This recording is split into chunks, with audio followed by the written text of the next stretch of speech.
put ọmọ sínú pósí àwọn organizer tí bàbá handover ọmọ fún pé kán take care event. Ṣé ní evidence? Mo lè gbé bàbá wa tó bá fẹ́ gbọ́. Mo lè gbé bàbá. You can bring one out too now. She can decounter it too. I'm not the one to. It's investigation that should cover it up.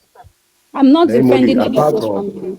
Bàbá ò sí mẹ́mbà tí wọ́n fi sin mú ọ̀tọ́ fi pé bàbá handover because ọ̀dọ̀ olóyè fún Dàrúṣà la mọ̀ bí kíní ṣe bẹ̀rẹ̀ bàbá ò sí ń bẹ̀ bàbá handover fún Dàrúṣà tó bá máa béèrè question yìí Dàrúṣà lèèyàn máa mú sọ bàbá because Dàrúṣà ni bàbá àsìnkú lọ́jọ́ yẹn so bàbá ló handover ẹ̀ fún Dàrúṣà.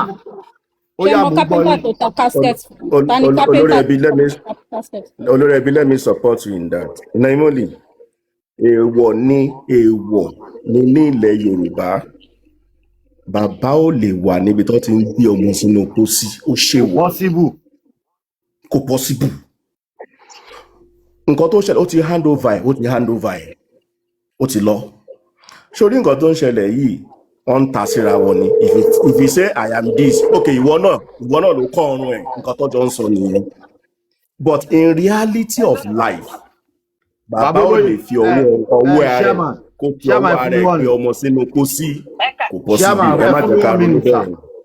Ṣáàmà ẹ fún mi 1 minute sir ẹ jọ̀ọ́ má bínú sir kí lẹ wí mọ́ mi wá. Ẹ káàárọ̀ sà ṣé mọ nǹkan tó ṣẹlẹ̀ olórí ẹbí kíní tí Nemoli play sìn ó play pé bàbá wà ń bẹ̀ màmá Lọ́ládé sọ pé àwọn pásítọ̀ wọ́n anoint ọrùn ẹ̀ àwọn ló kan ọrùn yẹn ṣe get bàbá kọ́ ló ṣe é bọ̀ wọ́n láwọn pásítọ̀ nǹkan tóun tà láti sọ nìyẹn pé pásítọ̀ tó wà anoint ọrùn yẹn tàbí sórí pé òun ló break ẹ̀ nǹkan tí Lọ́ládé sọ ni Nemoli ń sọ.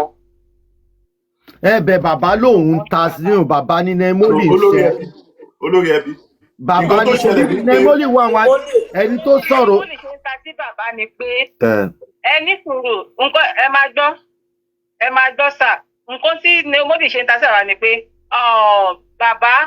bàbá wà ń bẹ̀ Wùmí dẹ̀ sọ pé bàbá ló break ọrùn ló break orí yẹn ṣẹgẹt but nǹkan tí ìyá Láládé sọ pé ìgbà tó ń ṣe prayer náà anoint orí yẹn tó fi break. Ẹ ṣé àmà ni bàbá fi break ẹ ní àbí tissue àbí saw blade. Bàbá kọ́ ló break bàbá kọ́ but nǹkan tó sọ ni pé pásítọ̀ tó wà náà. No ẹ̀yin lẹ ní Wùmí sọ wípé bàbá ló break ẹ ẹ̀yin ní Wùmí sọ bẹ́ẹ̀. Olórí ẹbí. Ẹ ó dán ẹ jọ Ṣáàmà ẹ má bínú sí. Ẹ̀yin ní kẹ́ sọ̀rọ̀ ẹ̀yin ní Wùmí sọ wípé bàbá ló break ọrùn ẹ̀. According to nǹkan tí Nemoli play tó sọ ó ní pé Wùmí ó accuse bàbá pé bàbá ló kán ọmọ yẹn lọ́rùn ṣe get but nǹkan tí Lọ́ládé sọ ni pé àwọn pásítọ̀ nígbà tó ń anoint ẹ̀ náà bend orí ẹ̀ ṣe get bẹ́ẹ̀. Iṣẹ́ yìí rí fídíò bíi tí pásítọ̀ ti anoint. Ọ̀rẹ́ rẹ̀ ẹ ṣe gbọ́dọ̀. Ó yá Nemoli. Ẹ jẹ́ sáré play tape. Okay. Let me quickly play it. Gẹ́gẹ́ bí rí tí Nemoli fẹ́ put fún wa pé kí ni ìdí tí autopsy àti toxicology tí wọ́n fi gbé pé ọrùn ẹ̀ kán nínú gbogbo result tó gbé jáde fún wa. Just ordinary mark lásán ní nǹkan tó mú jáde wọn ẹ̀ bá sọ pé bí ọrùn ẹ̀ kán sínú gbogbo result tí wọ́n gbé jáde fún wa nǹkan tí Nemoli fẹ́ put out nìyẹn. Ó dọ̀nà tó bá pé ẹ bá Nemoli wà mí báyìí jẹ́ ń pẹ́ ní iná. Nemoli wà níwájú wa mí báyìí so. Ẹ jẹ́ ń play. Hold on wàá play sí jẹ́ ń wo bóyá ni máa gbé call padà. Wọ ẹ̀yin tẹ́ ń pè mo ti pè yín padà o kí n tó busy o.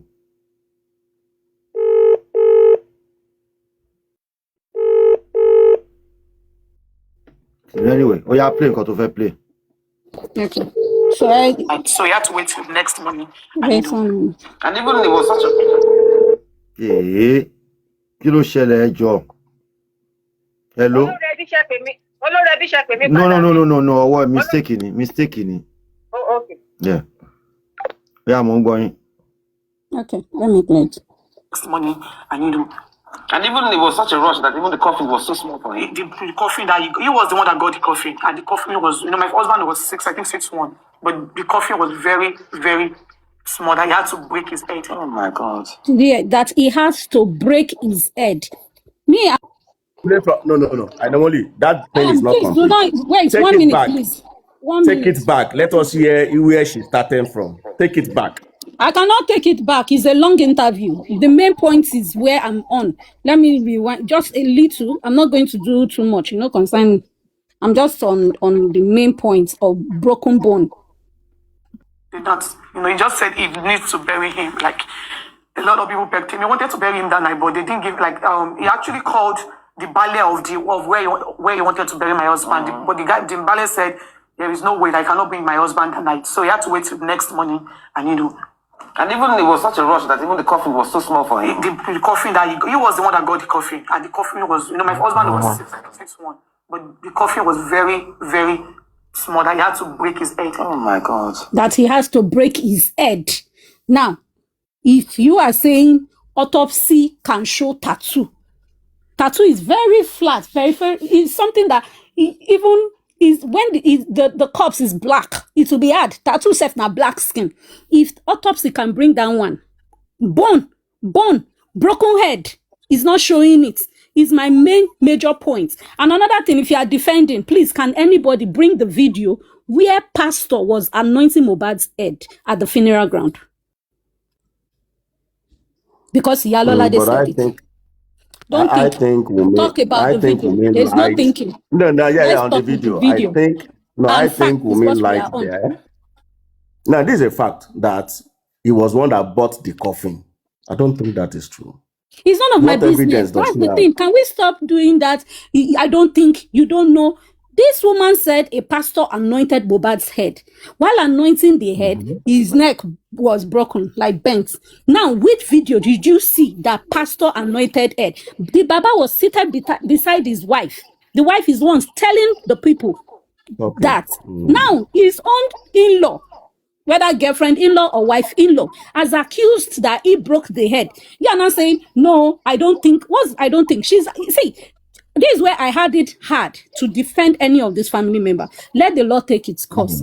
Let them investigate. If you are picking one over another one, it will be difficult. We've done that the whole of how many years? Why do you want to still do the same in 2026? Now, there is a case I was streaming of recent.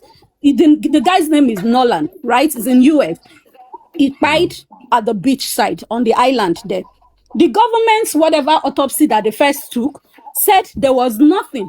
They hadn't found anything. Now, when the family went for their own, this thing happened in July. From July 4th, the family have done their own private, independent autopsy toxicology. Result is out there in the public. And countering that, okay, they didn't see other things. Now, what they found out was that the lungs was not there. That what could have made them remove the lungs and other part of the body. But one thing they discovered was that this guy had a mark at the back of his neck towards the head side, like there's a pressured injury at the head part. Is that not a family that did their own autopsy that could bring out that? And now this boy's body was inside water. The water brought his body up. He don't decompose. He's not fresh.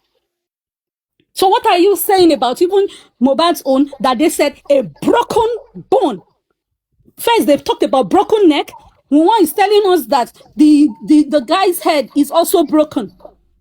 According to this record I played now, that the Baba broke. I'm not here to defend any of them.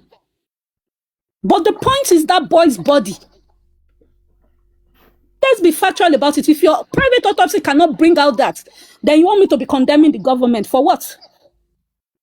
Why do you think the public are fighting and standing behind the Nolan family? Because they are also honest with their tests. They are bringing it out. And they are making further investigations.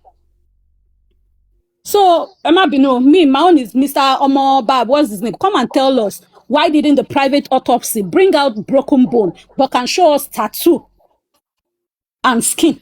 That is just a small scar, according to their talk. Small injury. Not that it was a deep stab wound. It shouldn't really show like that. Please, Emma Binu, now waiting me come here for I no come here. Whether the Baba no dey there, he dey there. The main point. Of course. And if you want to counter it, bring an evidence that pastor poured anointing oil on Mohbad's head. We've never heard that. We've heard it, but we didn't take cognizance of it. We didn't take deep look into it. Lord, the anointing oil. From the funeral there's ground, no that video boy. of it anywhere. Yes, that boy, they claim they baited him. Anointing oil ló kan lọ́rùn ni. Because tó sọ ni wọ́n nígbà tó ń da anointing oil. Mo nígbà tó fẹ́ dá padà, tó fẹ́ dá orí yẹn padà. Ṣé hámà ni wọ́n fi gbé náà fi fún láìná tì í. Náà Emoli. Ó mọ ọ́ tó ṣẹlẹ̀. Please go ahead. Officially, I don't think there's any record nínú kéèsì yìí pé ọrùn Mohbad kan pẹ̀lú autopsy tọ́wọ́n bàbá lọ ṣe pẹ̀lú tí government kò sí any record. See, because tíyẹn bá ń wo kéèsì yìí wọ́n kàn fẹ́ kéèyàn máa argue ni blindly, which people are doing. In the official reports on this case, there is nowhere to yẹ pọ́ bí sọ pé Mohbad jà kú ni o.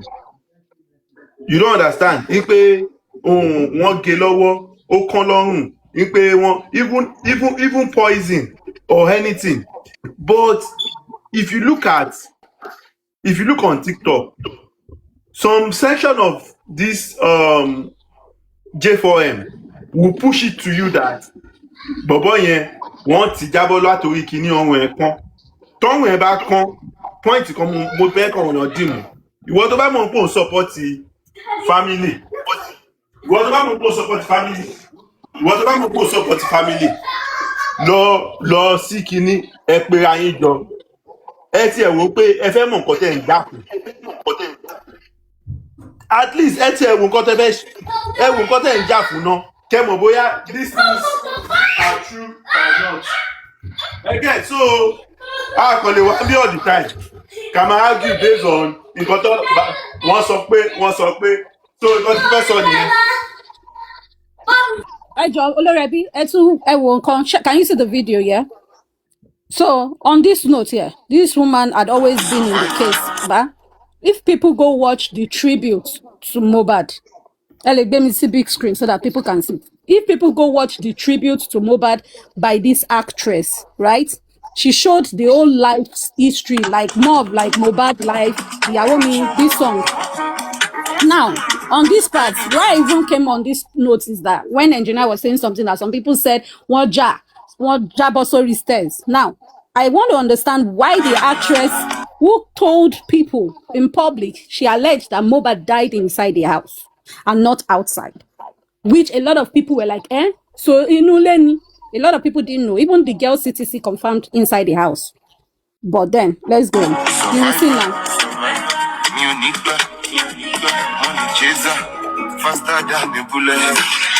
Now tell me, why did she fall on the stairs with a bent neck? Can somebody explain to me why she's on this staircase mimicking Mohbad? She's acting as Mohbad, yeah? This is a tribute to Mohbad. And she has her neck bent on the staircase. Can somebody explain to me with her back of head on the floor? Can somebody break it down to me? Why? This to me that you can come up. You don't need to try and laugh. Good morning, and everybody. And also alleged there is a broken head. Okay, according this is a staircase, Abby. That's a according staircase. to what she said, yes, that's Mohbad's. According to her, it's a staircase. The autopsy result said they cannot determine the. According to her, she said the Baba broke head. This is like confirming there's a broken head somewhere. Right tissue to use for the autopsy. But was there any reason your father-in-law buried him? I mean, how soon was he buried after he was? Like, you wanted to bury him that night. You can come up, Bismillah. He wasn't a Muslim. Yeah, I actually begged him not to, but he insisted I was going to do that. He wanted to bury him that night. Did he give any reason for this? He did not. He did not. He just said he needed to bury him. Like, a lot of people begged him. He wanted to bury him that night, but they didn't give, he actually called the Bale of where he wanted to bury my husband. But the Bale said, there is no way that I cannot bring my husband tonight. So he had to wait till the next morning and And even it was such a rush that even the coffin was too small for him. The coffin that he was the one that got the coffin. And the coffin was, my husband was 6'1". But the coffin was very, very small that he had to break his head. Oh my God. She said break his head, even with a demonstration of her head. Meaning she's telling us don't try láti believe ọ̀rọ̀ Wunmi ni. No. Olórí-ẹbí, this is not believe ọ̀rọ̀ Wunmi. No matter what, you were not there, I was not there. It's their testimony against them. I don't defend them. I don't have a right to defend or try to twist whatever was said. I'm not any of the family members. I'm just listening like a simple person who is trying to understand what's going please. on. 1 second, please. Olórí-ẹbí, but ọrùn tẹ́yìn rí nínú fídíò yẹn, ọrùn tẹ́yìn rí nínú fídíò ní background, kí ló jọ ń kó ṣẹlẹ̀? Tí tíyàn bá sọ pé wọ́n kan ọrùn èèyàn tó yẹ yín, tádẹ̀ mọ̀ pé ọrùn òkú máa ń le ni, tádẹ̀ rí pòsíṣọ̀nù ọrùn bọ̀bọ̀ yẹn nínú fídíò. So there are so many things tó yẹ pé some of us wà lórí J4M yìí. Ẹlòmíì torí ọrùn torí yẹn pọ̀ pa bọ̀bọ̀ yìí ló ṣe wá sí kinní. Again, so if people are saying this kind of things, tí mo dẹ̀ mọ̀ pé kò ṣẹlẹ̀, nǹkan tí mo rò bí àná Emoli fẹ́ sọ ńgbà tó ń sọ̀rọ̀ kinní yẹn, because some of these things some people yìí ń ṣe, they are just trying to like mess up the case, because tẹ́lẹ̀ bá sọ A tẹ́lẹ̀ bá sọ C kò sí bó ṣe máa arrive sí B. So most of the things tó yẹ pé àwọn people yìí ń ṣe is just to like at the end of the day wọn government akọ̀wò pé àwọn ṣé àwọn people yóò serious ẹ jẹ́ àdá kéèsì yìí nù.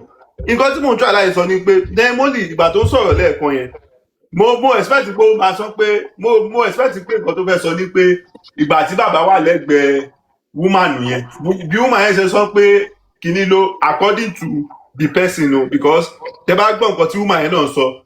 I'm on the video now. That's what I'm going to play next. Hold on, please. Tẹ bá gbọ́ statement woman yẹn ó ń sọ bí pé bàbá náà wà ń bẹ̀ ni, because nǹkan tó sọ nìyẹn pé ìgbà tí pastor fẹ́ ṣe kiri ó jẹ́ kí bàbá stop ẹ̀ ni.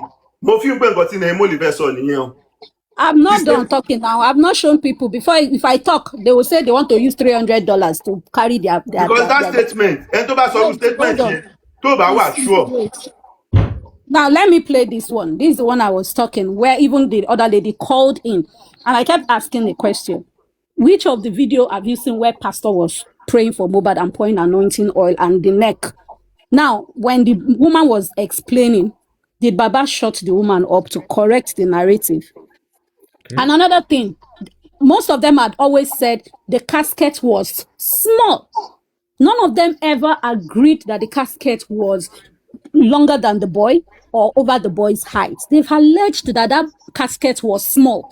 Now, if you're saying the boy is 6 feet and they are bringing a small casket, what do you expect? The guy is not rubber band.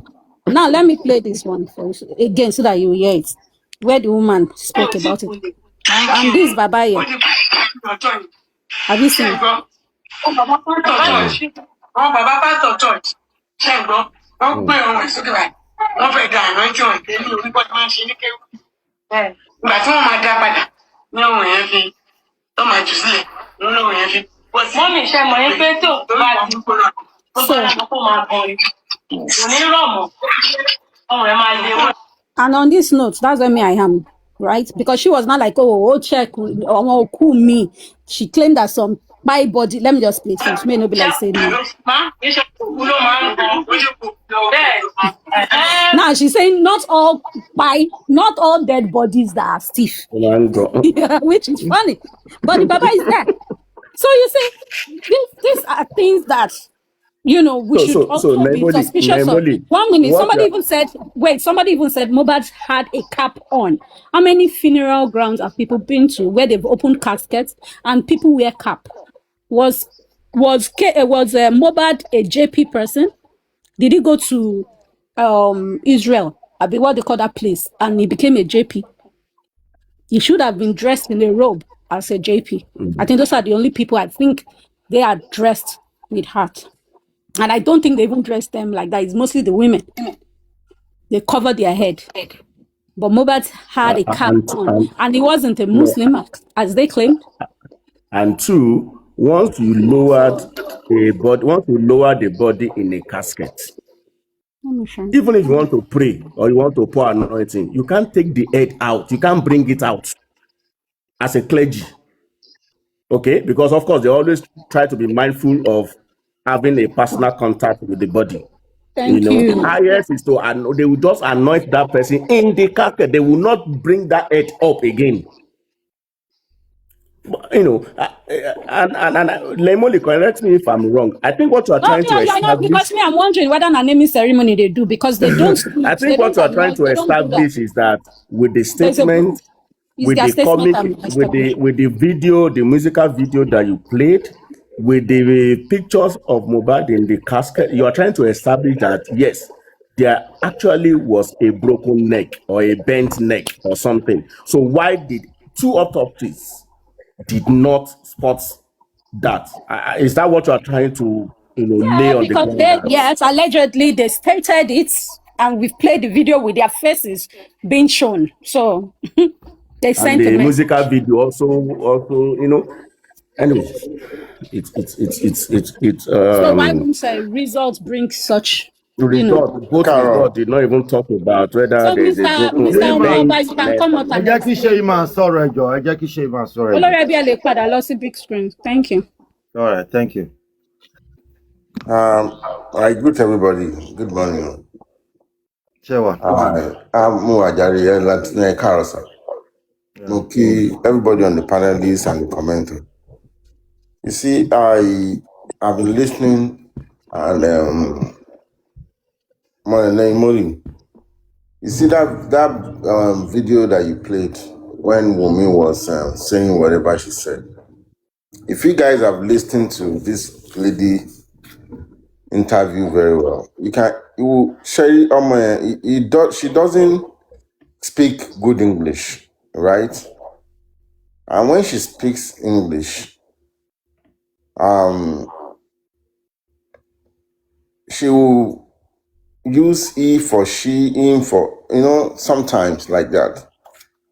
And she doesn't, some people are conscious when you make that mistake, but of course, English is not our mother's tongue. You correct yourself immediately, But she doesn't do that. I've listened to most of her interview.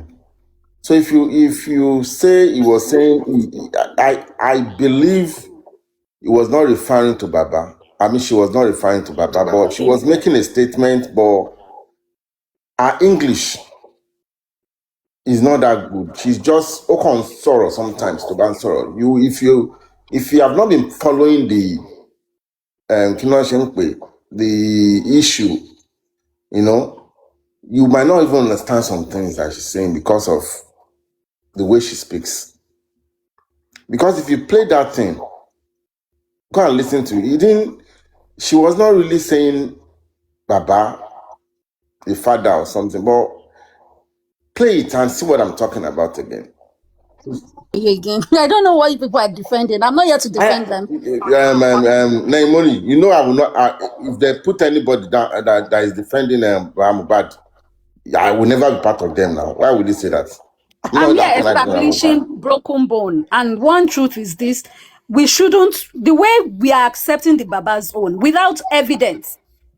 Why are you countering the one's own without evidence? Calm down. Calm down. No, I'm calm. I'm just asking a question as the plain person. You are agitated. No. Okay, let me tell you something. Okay, except you want to lie to yourself or anybody. I don't defend Mohbad. I wouldn't have. Since I discovered that it was not straightforward. Okay, Mr. My stand has been known, so I will never come up to defend Mohbad. Can I clear something? But that does not mean I will not say the truth or what I understand something to be because I don't like him. How is it the truth when you that person? What do you mean? Now you need to understand something. You people need to understand something. I am not saying. Oh, you cannot just assume. You cannot just say something and you think some of us will not see it. If we see it differently, we cannot say it. And because we are saying it, you are assuming that we are defending Mohbad. No, I'm sorry, but let me clear something. There are two different scenarios. I am not saying when Mohbad died, the man was there. It's either you guys are looking at it in that place. No. No, I don't even care about that. 1 minute. I'm talking about the statement. 1 minute, please. After he cried, there was a period this girl alleged that, and even the Damola, whatever, alleged that this man asked for YouTube passwords and all that. People said she was lying. They argued it.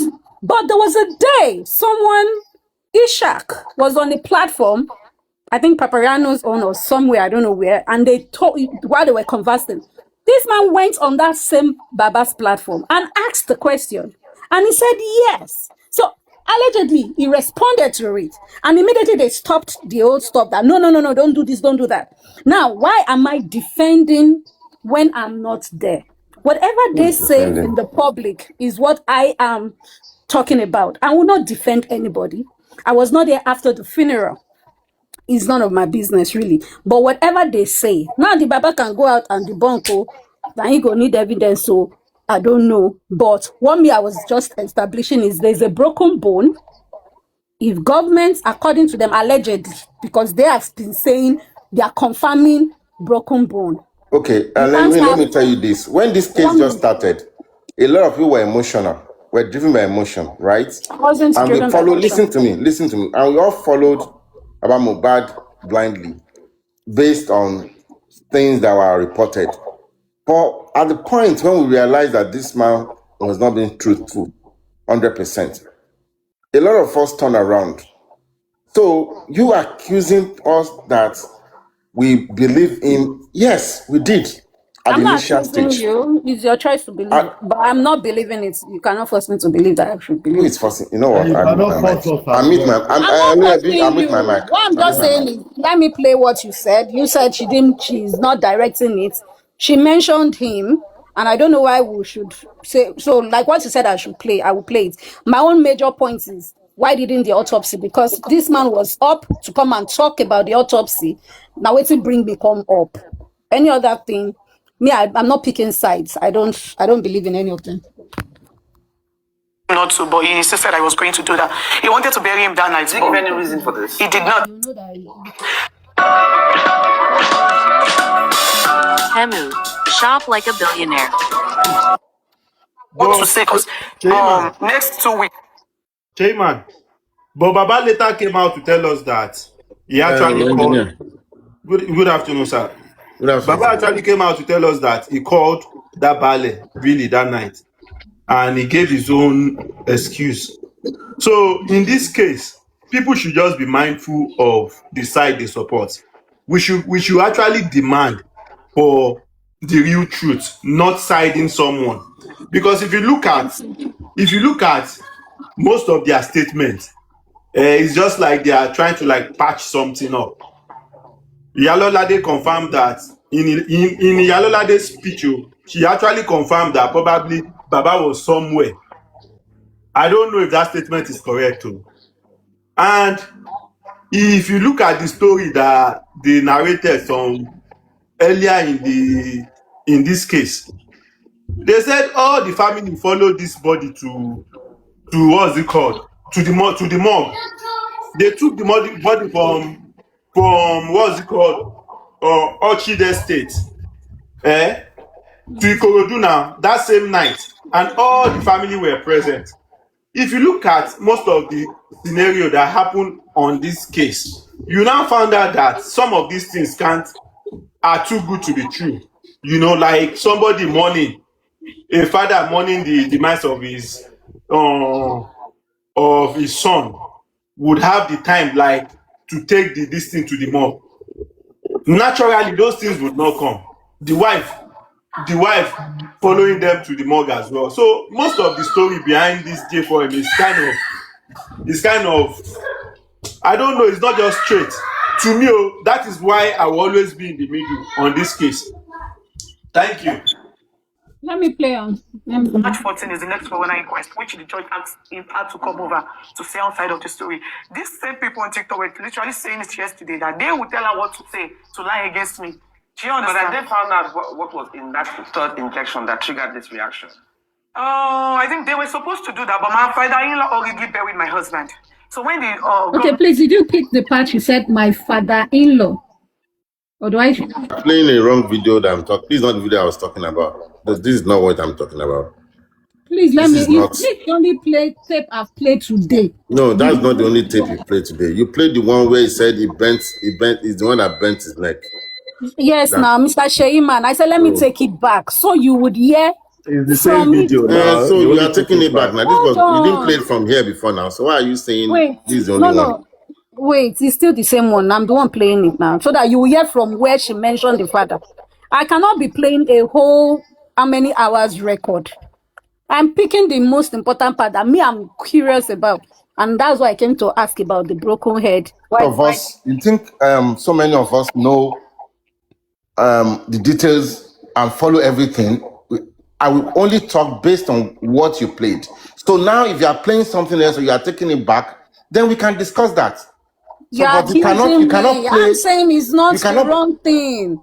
I'm playing the same video. Just hold on. I said I will take it back so that you will hear from. You cannot play something, and I'm talking about what you have played. Now you are taking it back to justify yourself, and you are blaming me for saying what I said. Come on, man. Okay, let me take you through. I'm there already. Listen to it now. Just relax. It's the same place. It's at 8 minutes. I'm playing from 7 minutes. If you are rewinding on YouTube, it's not easy to rewind. Calm down, please. You would hear it. Oh, let me even forward to that place. I beg. I know come. Oh, yeah, no. There is no way that I cannot bring my husband tonight, so you have to wait till the next morning. And he cannot bring. Well, let me go ahead. And even it was such a rush that even the coffin was so small for him. The coffin that he was the one that got the coffin, and the coffin was, my husband was 6'1", but the coffin was very, very. Hold on, Naimoli. Naimoli, 1 minute. Pause it.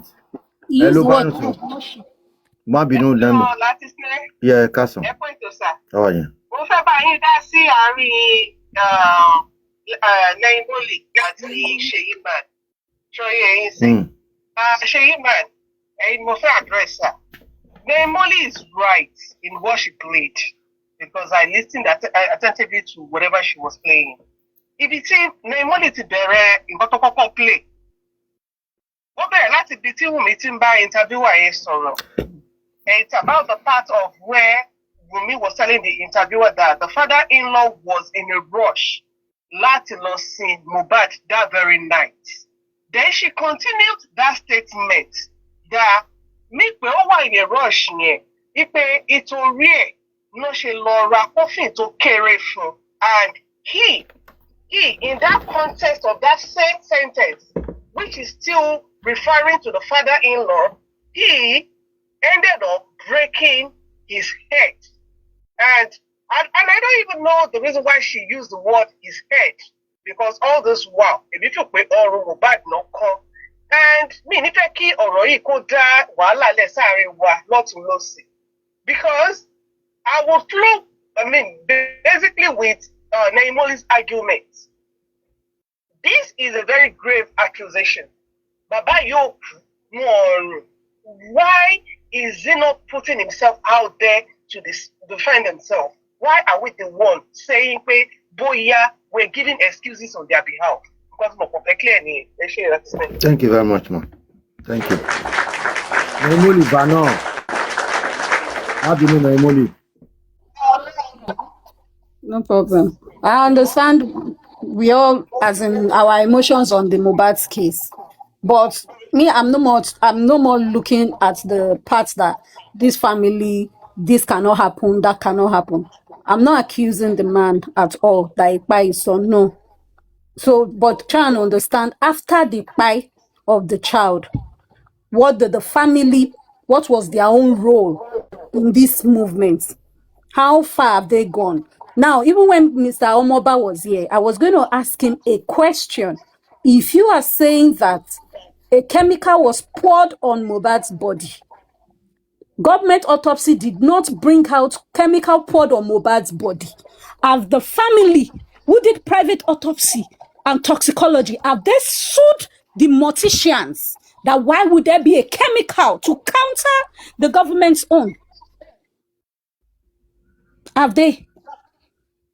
This is where I'm coming from, that I'm not standing by one side. Every one of them. You cannot just be pointing at one person and leaving the other person. When they have been saying, oh, the nurse is at the court, one should go and attend, they don't like me. I told them, if one is not facing the nurse, the brother is in the house, why isn't he confronting the nurse at the court? Mohbad's blood brother is there, he should go confront the nurse.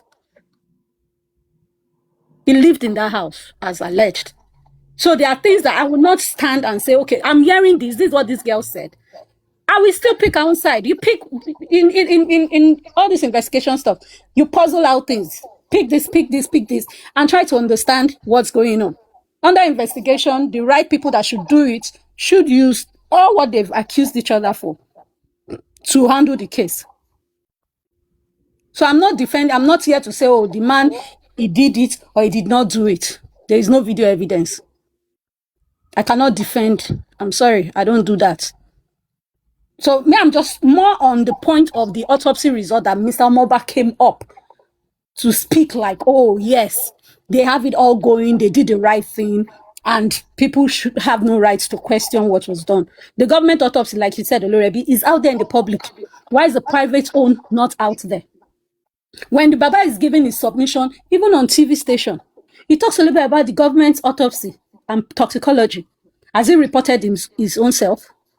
And this is where, when we are listening to old record, I just discovered, I'm like, this is Yalolade, this is the Baba beside. And Yalolade is trying to help us confirm the neck is not okay.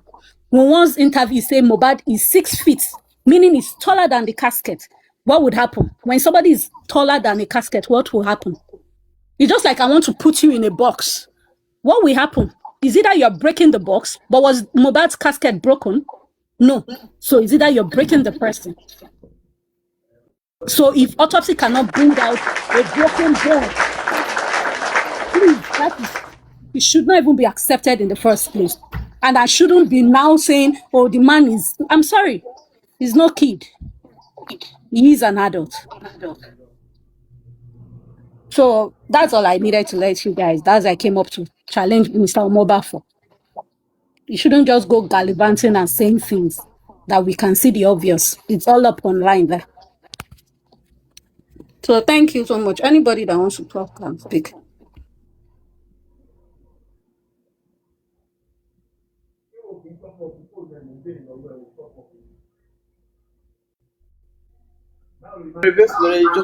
Thank you very much, Imam. Chairman, Oloye. Naimoli she has made her own observation, make it clear, and it's a question to ponder on. So from what I got from what she's saying, she's just trying to establish from all the evidences that she has gathered that there was a broken neck, and the two autopsies did not bring out anything with respect to broken neck.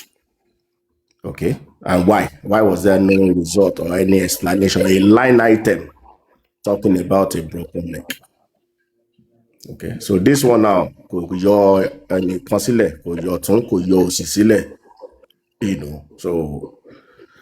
the more you look, the less you see in this matter. The question I want to ask is that what made us fall apart with Baba Mohbad? Is it not because of the autopsy? So how did we support him? How did we not question the autopsy? What made us fall out with him? What made the public fall out with Baba Mohbad? Is it not the autopsy? So why would you now? Why would someone else say we are defending him? Hey, man, calm down now. Osharo Saturday. Ni agubeta, la Saturday. Lọ́dọ̀ wọn. Okay. Kó bá ti gbẹ̀mí ara ẹ̀ gbóná láàárọ̀ kùtùkùtù. Now. Osharo Saturday. Lọ mu tea. Tá bá sọ̀rọ̀ nípa justice for Mohbad Seyi man, ẹ má take it so serious, so desperate, ẹ jẹ́ ká ṣe smoothly. Ká má bára wa jà this time. Ó ti yé yín, ẹ rí pé bí n ṣe bá prince náà sọ̀rọ̀ ni pé níbi tá a dé yìí ní láti máa bára wa jà mọ́. ká sọ kó yé wa ká fúnra wa lọ́rọ̀ sọ tó bá tún jó níjà ni màá sá lọ o tó bá tún fẹ́ jẹ́ onígbà. mo lè ń sá lọ ọ̀gá mi. Màá sá lọ ní ègé ni ẹ sá lọ sọ́ọ̀lì náà pé ọ̀rọ̀ justice báyìí ó ti fẹ́ di pé bóòlù ọ̀yàgò kò dẹ̀ sẹ́ni tó rẹ́dì fún mi. At this stage akọni máa ti emotions bọ̀ mọ́ náà we've gone far now bá ṣe wà yìí kó jẹ́ ká máa bára wa pọ́ ní tì. àgàtà fireflies tó wọlé ọ̀dẹ̀kọ̀ tó fẹ́ sọ. Fireflies ló wọlé Firefly Mr. Fire. ẹ ṣe gan nǹkan tó ń fẹ́ sọ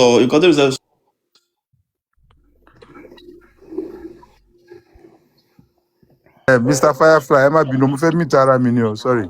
Okay, it's fine.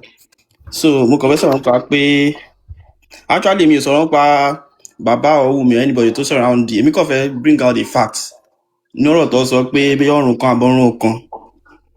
Now first of all autopsy òun ṣe ń pa body nìkan wọ́n ní láti check his surrounding nǹkan tó pa ẹni yẹn.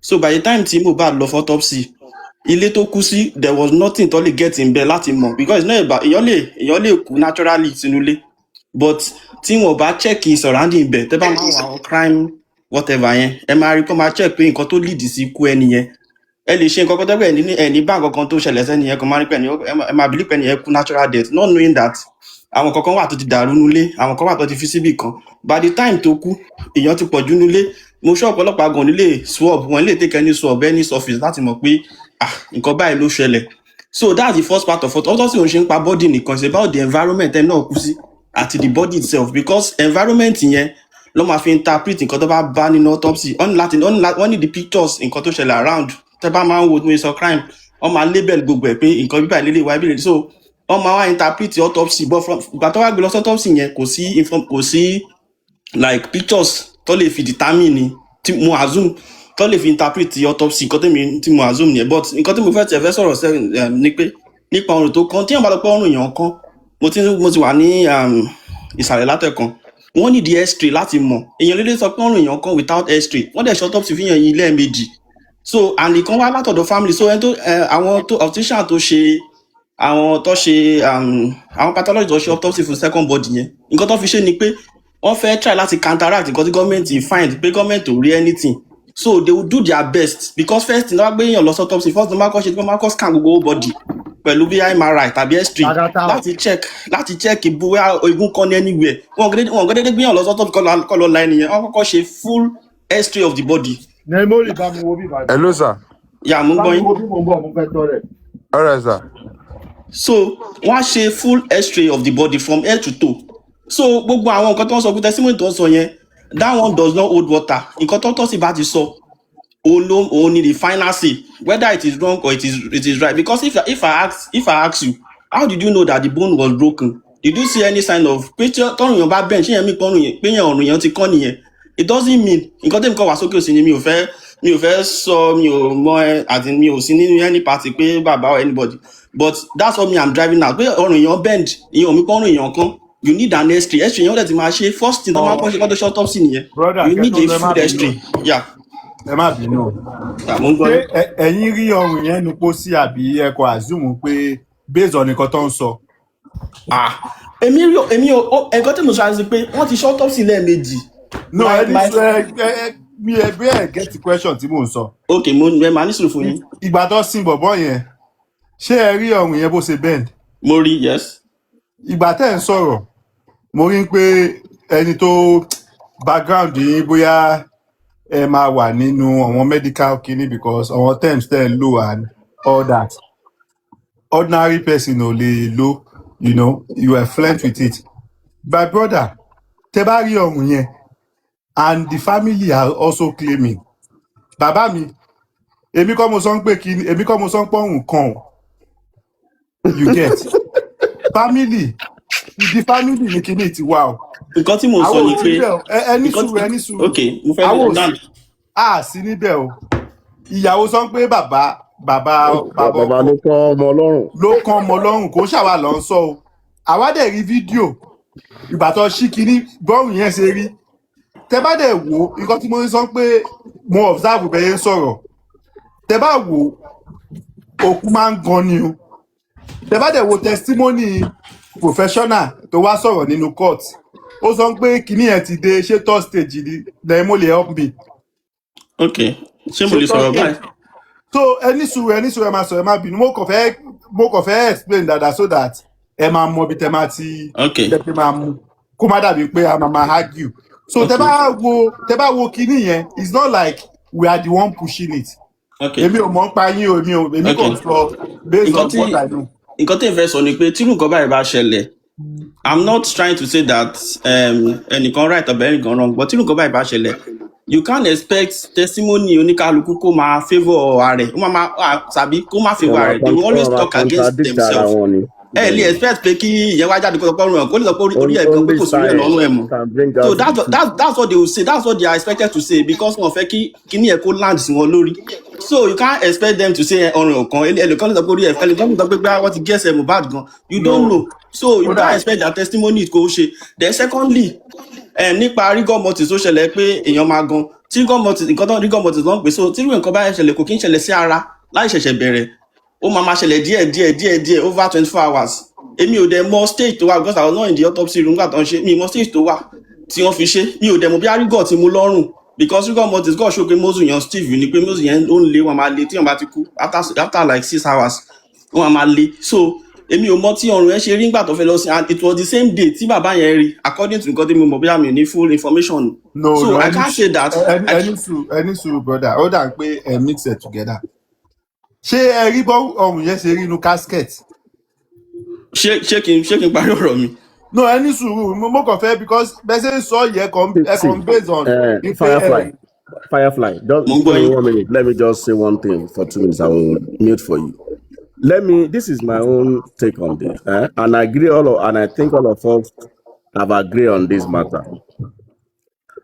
It is safe to say, Firefly, is it safe to say that what is called proper investigation autopsy was not done on Mohbad to establish whatever they want to establish?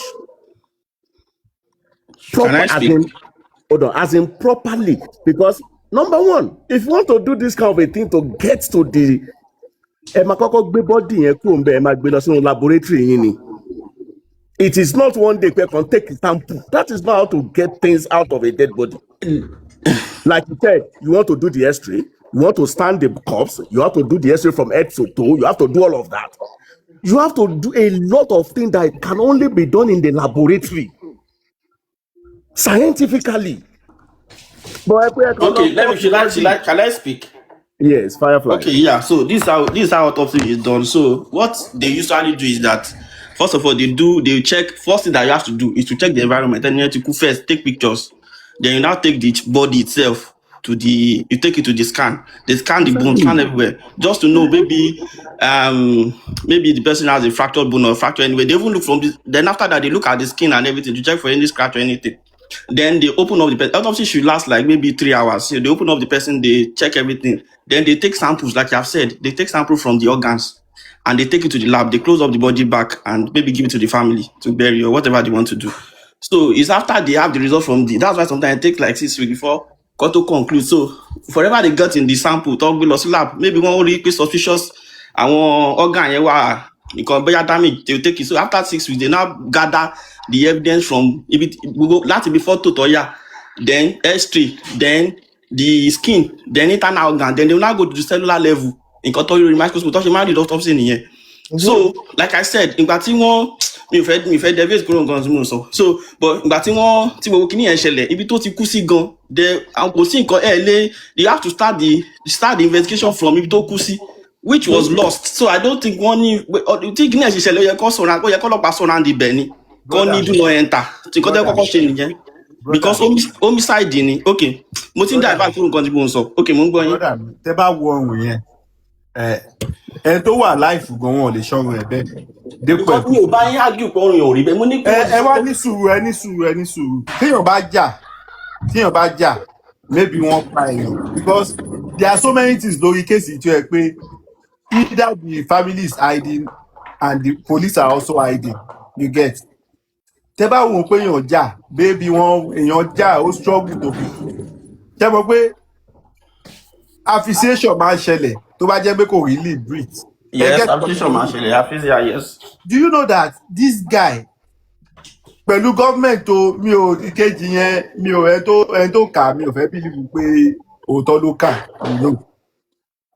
ìkejì yẹn pẹ̀lú first one there every organ was perfect kò sí any sign ní pé nǹkan kan ṣe gẹ̀ẹ́tì kan tí mo mì tó èmi middle mo wà o.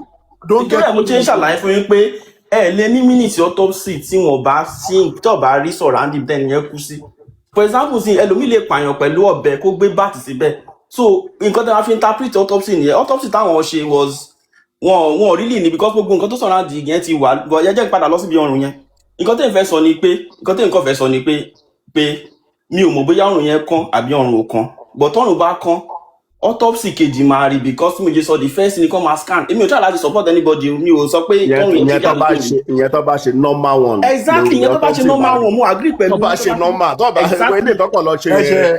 nǹkan tí mò ń sọ nìyẹn mi ò dájú pé. Mr. Firefly page kan náà lájọ wà o ẹ̀yin lẹ́ẹ̀kọ́ get nǹkan tí mò ń try láti sọ. okay sorry mo ń gbọ́ yẹn má bínú. èmi bí ṣe wà yìí nǹkan tó máa ń bí mi nínú kéèsì tí mi ò fi tiẹ̀ fẹ́ wo pé support anybody ní pé second autopsy yẹn second postmortem yẹn òun ló bá fún wa ní justice. exactly. but the way her manner dey messed it up. Exactly. there is no point. there is no point fi ẹ pé màá fi máa jókòó pé mo fẹ́ máa pariwo àbí mo fẹ́ máa invest àbí mo fẹ́ máa jà sórí nǹkan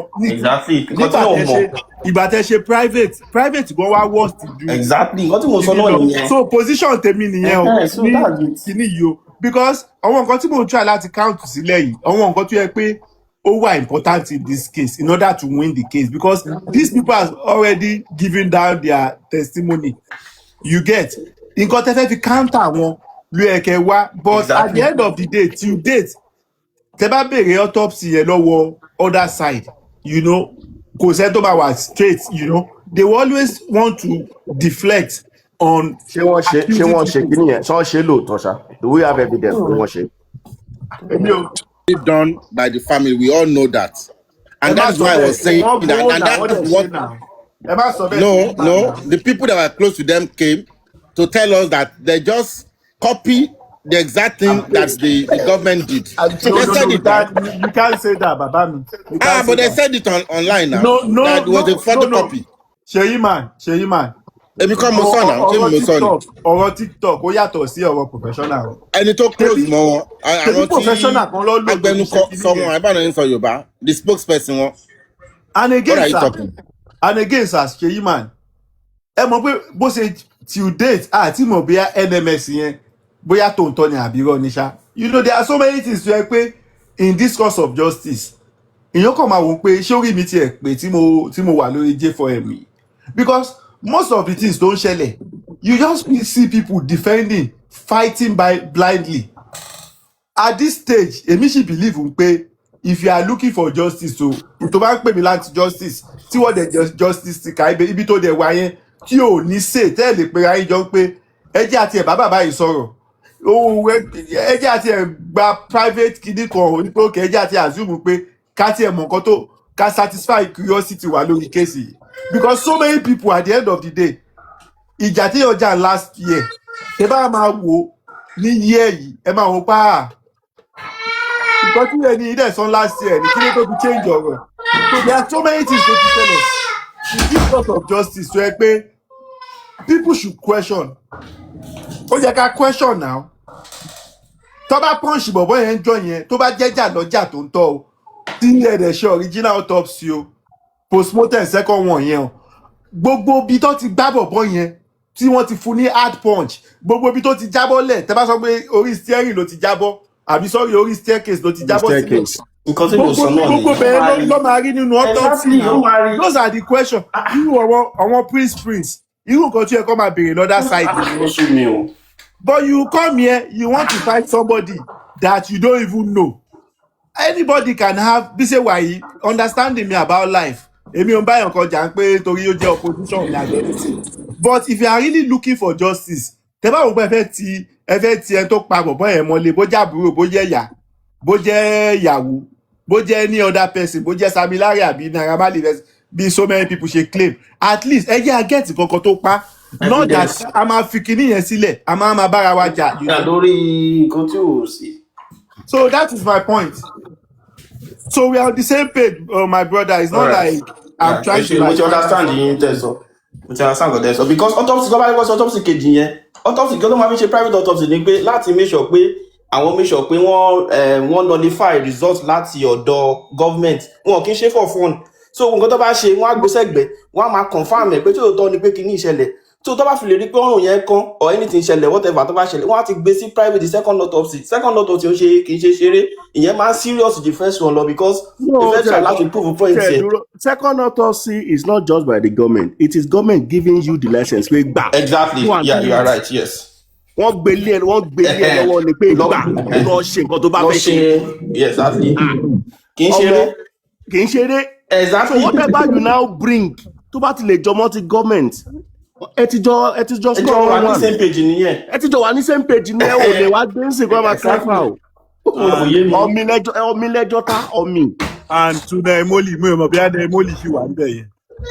Àwọn nǹkan tó bá jẹ́ fún ẹ̀mí yìí jẹ́ ní pé èèyàn ń try láti irú èmi I don't support that kind of thing. Nítorí ẹ̀rẹ̀ ṣe máa ń pé mi ò ń gbà most of nǹkan tí VDM bá gbé jáde mi ò ń gbà pẹ̀lú ẹ̀ because tí ẹ bá wò from another view angle èèyàn máa ń pa no nǹkan tó ṣẹlẹ̀ ń jẹ́ fún ẹ̀mí tí ó yẹ pé a fi ń bára wa jà tá a bá wò dáadáa ṣó tiẹ̀ jẹ́ ká máa jà ń pé à ń wá nǹkan tó pààyàn èèyàn kan sọ pé àwọn record label ló pa èmi sọ pé òkè ìyàwó ló pa ìyàwó sọ pé bàbá ló pa you know ṣe bí yẹ kí gbogbo àti ẹ̀ meet ní mídùn pé ẹ jẹ́ àti ẹ̀ nǹkan tó pa bọ̀bọ̀ yìí gangan.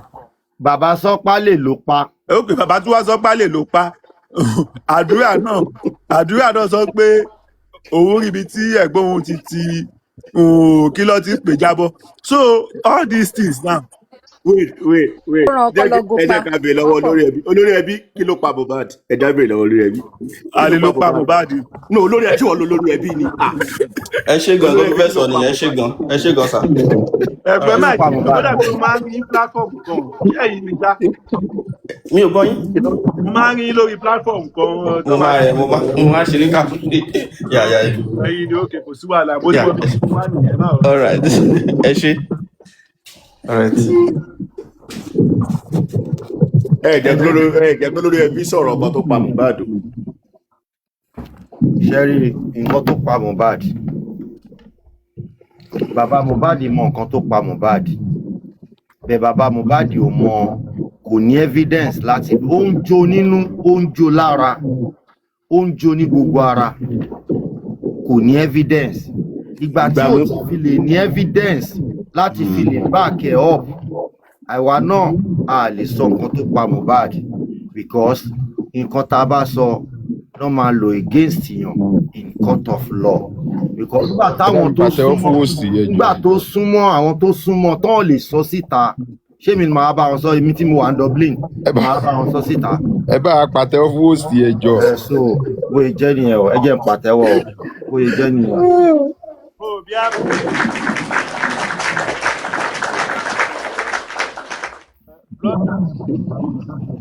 To reveal everything. But they fail in it, and that's why I was asking that question. And that's the reason why I asked that question. It fell apart by Mohbad. After the autopsy. Because ó fail Mohbad, ó fail public, ó fail everybody. And that's what got us angry. And that's what we turn around. Everybody, of course, they turn around to work with ṣó ń mú wa ṣeré ni. ẹ wo mú ìwà ẹ wo bó ṣe play gbogbo game yẹn gbà yẹn ń pẹ kí bàbá máa sọ you know at the end of the day I don't know why mi ò mọ nǹkan tó máa ń ṣe Nàìjíríà tó yẹ pé a máa ń support yàn blindly. People were asking you questions. People saw some of these things coming. You know gbogbo wọn tó béèrè question yẹn lọ́wọ́ yín you know you guys were attacking them. Some of those guys gan ò lè jáde mọ́lẹ̀ nìyí téèyàn bá bẹ̀rẹ̀ sí wá atrocity tẹ́lẹ̀ omi to commit in disguise as n pé òun support J4M àbí òun wá justice ẹlòmíì àmù tó ṣe ojú kìíní lọ àwọn tó fẹ́ help n kéèsì gangan professionals at least tíyàn bá tiẹ̀ máa sọ̀rọ̀ tíyàn bá fẹ́ mọ̀ nǹkan kí ẹ béèrè irú èmi ń sìn tó bá dirú àwọn Sunday yẹn àwọn kan wà tí ẹ pé èèyàn máa tiẹ̀ béèrè lọ́wọ́ rú chief ni pé kí ni ìṣó possible because nǹkan tí yóò bá lè comprehend nígbà míì just try to know kò ń ṣe pé èèyàn kan ó sì kọ́ máa jáde fún ẹ ó sì tún ẹ pé o mọ background ẹ o mọ̀ bóyá bó ṣe wà ń sìn irú àwọn chairman yín gan náà ń sìn ó dàgbọ́ ti padà lọ́lé so all these things gan àmọ́ èèyàn vet èèyàn ṣẹ́ ní ti èèyàn kàn náà máa jáde á sọ fún yín pé báyìí wọ́n gbé Mohbad sínú pósí wọ́n kàn tẹ̀ sílẹ̀ lẹ̀ wọ́n kàn ṣe kinní àbí wọ́n fi pépà kí ló ti sọ báwo ló sọ ń gbà yẹn náà pọ̀ fi brown paper kan rápẹ̀ síbì kan nípò òkú yẹn ti bàjẹ́ so most of those things were lie wọ́n parọ́ nìyẹn tó gbogbo wọn tó sọ kinní yẹn fún yín gbà yẹn gbogbo wọn tó pé kinní irọ́ ni gbogbo wọn ń pa I'm sorry to say this bọ́ẹ̀jì a máa sọ tòótọ́ gbogbo wọn tó ń sọ́mọ́ wọn ṣe investigation underground gbogbo ẹ̀ most of the things wọ́n ń sọ àràbó ló ń ṣe fún wọn maybe wọn mọ̀ bí ọlọ́pàá ń ṣe fún wọn ní o maybe wọn dẹ̀ lọ ń decide láti máa wá síta máa sọ gbogbo kìíní but at the end of the day so many of these things are not right tẹ́ bá máa wò because body yẹn tó bá ti bàjẹ́ gbà yẹn body wo ló wá fẹ́ fi ṣe DNA àǹtí àwọn tí bàbá bá sọ pé chemical wà nù body nígbè bọ́ tẹ́ẹ̀dẹ̀ rí kankan nínú second toxicology tẹ́ ṣe but kí ló fún wa l'assurance pé a máa rí nǹkan nù DNA those are the questions yẹ pé ẹ kíyàn máa béèrè ṣé wọ́n ever put anything forward in court ń pé body yìí ó ti ṣe kinní o nígbè body yìí ti wà contaminated o nígbè contaminated body ò dẹ̀ lè ṣe kinní o tó bá jẹ́ direction yẹn ló wà èmi kan ọpọlọ kékeré mi ni mo fi rò tó bá jẹ́ direction yẹn ló wà kò ń ṣe argument ọmọ argue ní inú DNA court nínà àbí ṣe imán tó bá jẹ́ pé body yẹn wà contaminated tó ń tọ́ ni nígbè kò lè sí wọn lè rí nǹkan kan ní toxicology because I feel that toxicology gan wà deeper than DNA when it comes to nígbè kó ṣe analysis àbí. sọmọ pé àwọn people wọ́n chase shadow ni.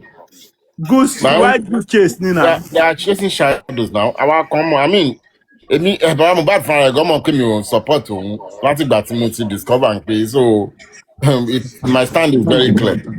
So everybody mọ̀ àwọn èèyàn tó rí wọn pé tán wà lórí ibà apart from àwọn tó jẹ́ pé àwọn Nàìjíríà tó ń pè Nigerian blood ló wà nù wọn tó ń pé tán bá ti tẹ̀lé yàn báyìí wọn ò ní rí anything tó tẹ́niyàn bá máa ṣe nǹkan tó wà tí ò da wọn ò ní rí fọ́ọ̀tì ní òun làwọn èèyàn wọ́n ṣe rí nìyẹn òun lọ́rọ́ that's how mi máa sọ̀rọ̀ very dark man but bí Nigerians ṣe rí nìyẹn àwọn proper Nigeria tó ń pé blood wọn wọ́n ń ro wọ́n máa tẹ̀lé yàn bí ewúrẹ́ ni once they like somebody there's nothing you say about that person they will never see a fault in that person. òun làwọn people tó ń defend bàbá Mohbad yẹn. ṣé ẹ̀ ń gbọ́ mi ṣe yí mà ẹ̀ ń ta sí mi because as we speak bàbá Mohbad ló ṣe tẹ̀lé o. Oh, you work engineer. We know you now. Na lie. I'm telling you, any sùúrù. Let me ask you. Kí ló dé tó dẹ́kun bàbá Mohbad ló tẹ̀lé? Òun ló ọmọ ẹ̀ ló kú náà. Okay, ọmọ ìyá Mohbad ò kú. Ọmọ òun lọmọ ẹ̀ kú náà fún àmà ń sọ. Ṣé ọmọ ìyá Mohbad ò kú? Ọmọ ìyá Mohbad ò kú. Olóyè ṣé ẹnjìníà mú wa ṣeré ni ẹnjìníà ń ju òkú ọ̀rọ̀ ní olóyè àwa. Àbí bàbá ọmọ Wùmí ò kú. Everybody ní right láti. Olóyè ẹnjìníà ń ju òkú ọ̀rọ̀ ní àmọ́ ẹnjìníà mọ́wàdé ẹnjìníà fẹ́ dá wa lálẹ́ ni. Òkú tá a bá sọ fọ́pẹ́ lọ́pẹ́ ń sọ fún mi. Chairman oníkálukú ní right. Òun lọmọ ẹ kú ó mọ àwọn tó ń bá wí. Ṣèyí máa ẹ jẹ́ response sí chairman everybody ní right láti tẹ̀lé anybody tó bá feel like. So mo dẹ̀ feel èmi dẹ̀ ibi tí bá wà comfortable pẹ̀lú ni mo lè wà. Reason tó fi tẹ̀lé ẹ lè mi ń counter. Hold on, you have your time. You have your time. Sọ pé òun lọmọ ẹ kú ṣé ìyá Mohbad ọmọ tiẹ̀ ò kú. No ọmọ ẹ kú mo dẹ̀ feel pé in this J4M in this course of ṣé Wùmí gan ọkọ òkú. ṣé Wùmí ọkọ ẹ òkú. Ẹ ní sùúrù olórí ẹbí náà. Àbí Liam bàbá ẹ òkú. Bàbá Liam òkú. Ẹ ní sùúrù olórí ẹbí. So bí ṣe wà ní. tó bá mú reason mi wà á gbà yẹn wọlé but reason tó ní bí ṣe wà yìí mo ti make choice mi ẹ̀yin náà dẹ̀ ti make a choice yín tẹ́lẹ̀ kí ló ti chairman at least a ti rí yín ní. má fi yẹn ṣe sọ́ọ̀bù sọ̀rọ̀ síbi tọ́rọ̀ wà ní má fi yẹn ṣe sọ́ọ̀bù. Sọ́ọ̀bù ni ẹnjíníà yìí ju ọ̀rọ̀ ẹnjíníà yé wa. Sọ́ọ̀bù má dàrú. Ọ̀rọ̀ ẹnjíníà yé wa sọ́ọ̀bù. Má dàrú má fi ṣe sọ́ọ̀bù. Ó fẹ́ dàrú mọ́ wa lójú ní irọ́ ló pa. Kò sí wàhálà bọ́ bàbá mo tẹ̀lé. Ṣé ìyàbọ̀ bá di ọkọ òkú àbí ọ̀rọ̀ mi ọmọ ọkọ òkú? Ó máa ń sọ̀rọ̀ bàbá olóyè ilẹ̀ yìí ni ó fẹ́ sọ ojú wọn ó fẹ́ tójú orí kà mẹ́wàá kà ní. Ẹ mọ̀ pé chairman ṣì ń jẹ mí 200,000. Owó kí ni ẹ̀? Owó wa tẹ kó jẹ. Owó èwo? Owó tá a dá fún Àdùkẹ́ kó fi lọ sí UK tẹ kó jẹ. Ṣòrí pé wàhálà nǹkan tó sọ yìí tí bá gbọ́ on viral tó bá go viral I will come back for you. I come back now kò sí wàhálà náà evidence wà náà ṣé kò sí evidence. Alára gbàyàmà ní ẹnjíníà kò máa rán yìn. Evidence wà náà ṣe fẹ́ máa threaten mi pẹ̀lú legal kìíní ni èmi máa mú sanwó. Ẹlẹ́fẹ́ gbọ́ owó yín wọ́n dẹ̀ dá owó yín padà kí wá ní problem ẹ̀ wáyé. Kílé tó fi refund chairman. So engineer gba owó dẹ̀ lóhùn gba owó padà. Mo ti ready láti gbowó mi sí na because mo gbọ́ pé fowó wa ṣe wedding ni na according to àwọn èèyàn tó sọ̀rọ̀ ń gbà yẹn. Engineer 200,000 ló fi ṣe wedding. 200,000. Àwọn yẹn pọ̀ ń gbà yẹn náà. Owó yẹn pọ̀ ń gbà $200,000 mà ní.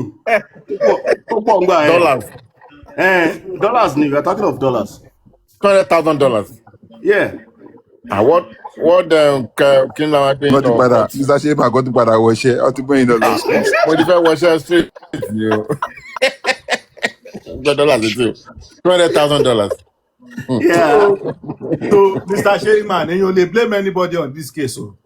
Ṣóyè yín because èmi fi hàn pé the man was threatening by someone mi ò mọ̀ but at the end of the day oníkálukú ló mọ bó ṣe lè gbogbo àtàwọn wábí tá a wá ń sọ̀rọ̀ gan tí nǹkan bá ṣe wá ẹ mọ̀ pé mo máa ń sọ tí wọ́n máa ń sọ pé ìjà òde lè yan báwo lọ́ọ́ máa ń sọ kíní yẹn náà. Bẹ́ẹ̀ lè máa ń pè é ní. So ẹlòmíì tó ọ̀dẹ̀ bá ló ń pè rẹ̀ lọ́kùnrin. Ẹlòmíì tó wá ń sọ̀rọ̀ bíbá ilé nìyí sí àmọ́ nǹkan tíyàwó ẹ̀ ń ṣe fún lé bóyá òun ló kọ̀ pápá lóòrùn. So at the end of the day ẹ kàn lè fi hùn pé ẹ lè bú bàbá yẹn because òun nìkan ṣẹlẹ̀ sí. O ní àwọn èèyàn sínú wá sí ìgbà ilé nìyí. No. The truth is that òótọ́ mò ń sọ náà ṣé kò ń ṣe tó ń tọ́ ni ẹlòmíì máa wá bí a máa kígbe a máa ṣe gbogbo ẹ̀ a máa sọ pé bàbá yẹn kò ní mind kò ní kíni inú ló etí ẹ̀ dẹ̀rẹ̀ bó ṣe ń wọlé níyàwó ẹ̀ ń gbà lójú.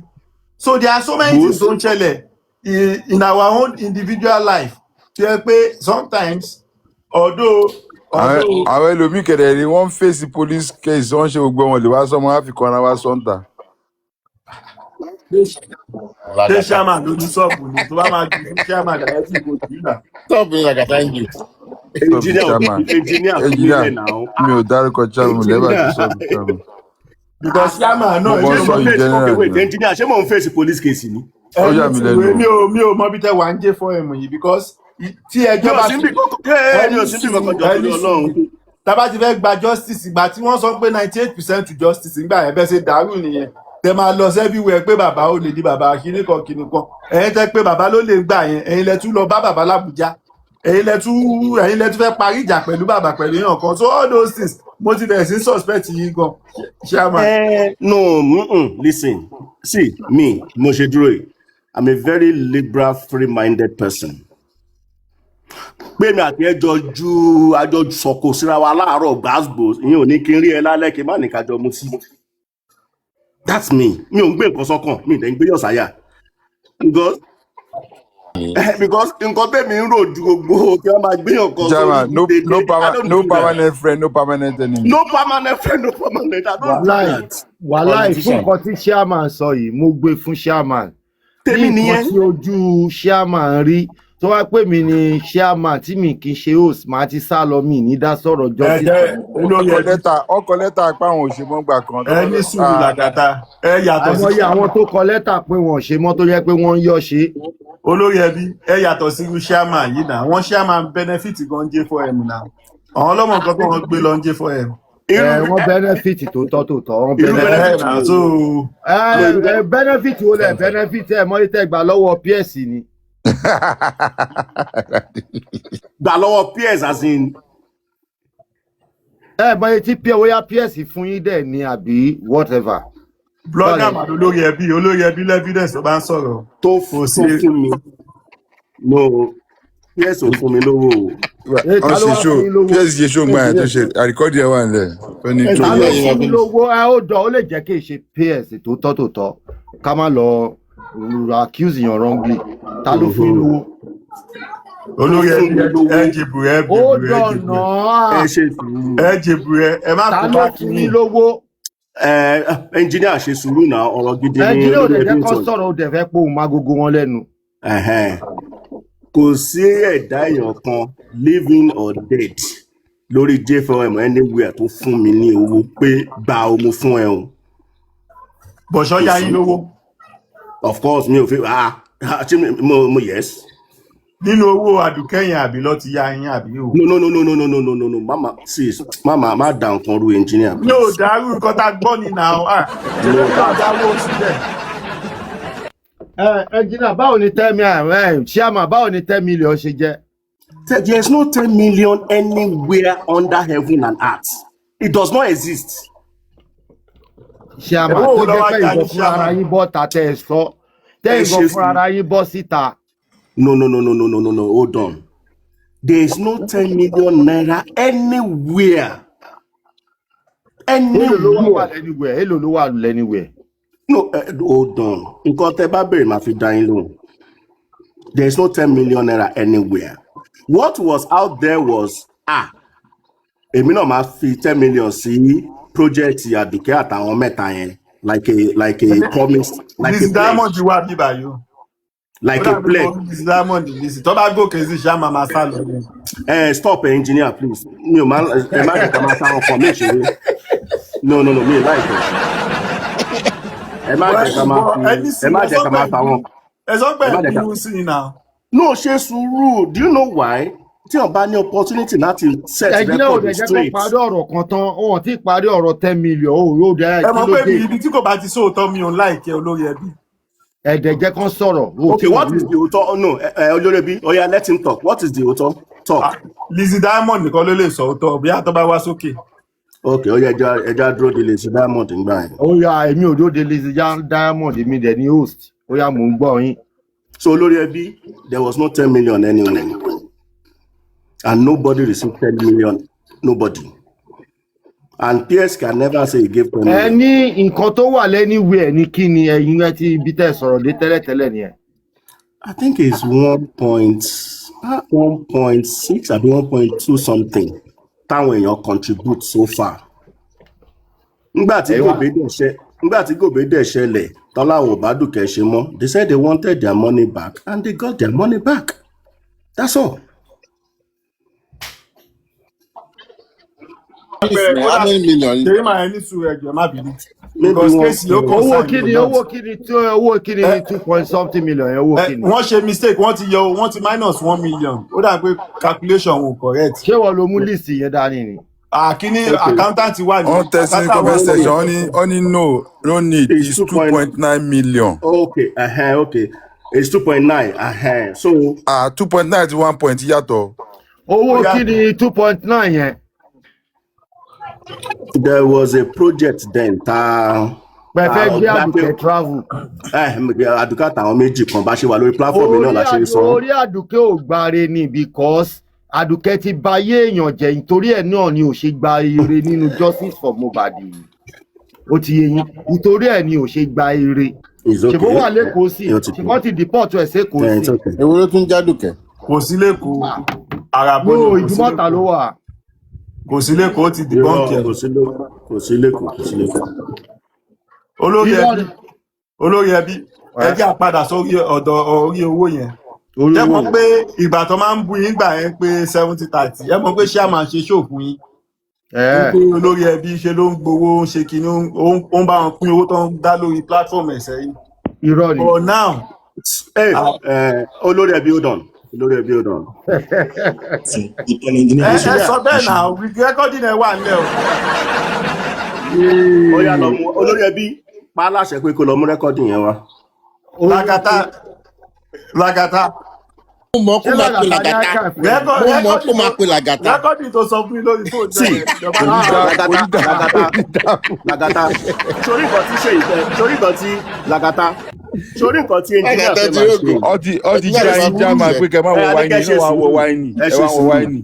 ẹ ṣe sùúrù nǹkan tí ẹnjìnìá fẹ́ máa ṣe kò mọ̀ ṣe kò perfect èmi làgàtà bossman àwa tá mọ̀ ṣe nìyẹn ó mọ̀ ṣe lọ kọ́ṣẹ́ kò sí wàhálà lọ kọ́ṣẹ́ kó wá padà wá kó wá bá wa ṣe ó mọ̀ ṣe. ìgbà wọn ni kí n wá. ẹjọ́ náà pra fẹ́ sọ̀rọ̀ bóyá pra fẹ́ sọ̀rọ̀ bóyá. ẹnjìníà ẹ má bínú nǹkan tó gbé mi wá sókè chairman ni mo ti máa ẹ mọ̀ pé máa ń bèrè ọ̀rọ̀ yìí fún mi láǹsà náà EFCC ìgbà yẹn ẹni wọn kọ lẹ́tà sí wọn ṣé wọn reply lẹ́tà yẹn no ẹnjìníà má rẹ́rìn náà. No, mo ti withdraw I've withdrawn the matter. Chairman ẹ lè ra bọ́lẹ̀ yẹn jẹ́jẹ́ báyìí ẹ fà wọn bọ́ sílẹ̀ o. No, I'm glad. Leave them. We are just cruising. Leave them. Chairman kò yẹ kó rí bẹ́ẹ̀ ìgbà tẹ kọ lẹ́tà ẹ mú sísì wa lórí internet ẹ sísì àwa just from Ìbàdàn kò ẹ sísì wa ẹ wá lọ withdraw lẹ́tà yẹn ẹ sísì wa. Oh, bra, mi ò like gbà mí ní sùúrù. Okay, ṣé wàá fẹ́ nà mí fún yẹn? Ṣé wàá fẹ́ nà mí fún yẹn sí? Ó máa ń dùn mí gbà mí. Olóyè. Ṣé bẹ́ẹ̀ ni? Ṣé bẹ́ẹ̀ ni? Báwo yẹn lè ṣe? Ní sùúrù, ṣe sùúrù. Èmi ni mo ní ṣéètì nǹkan.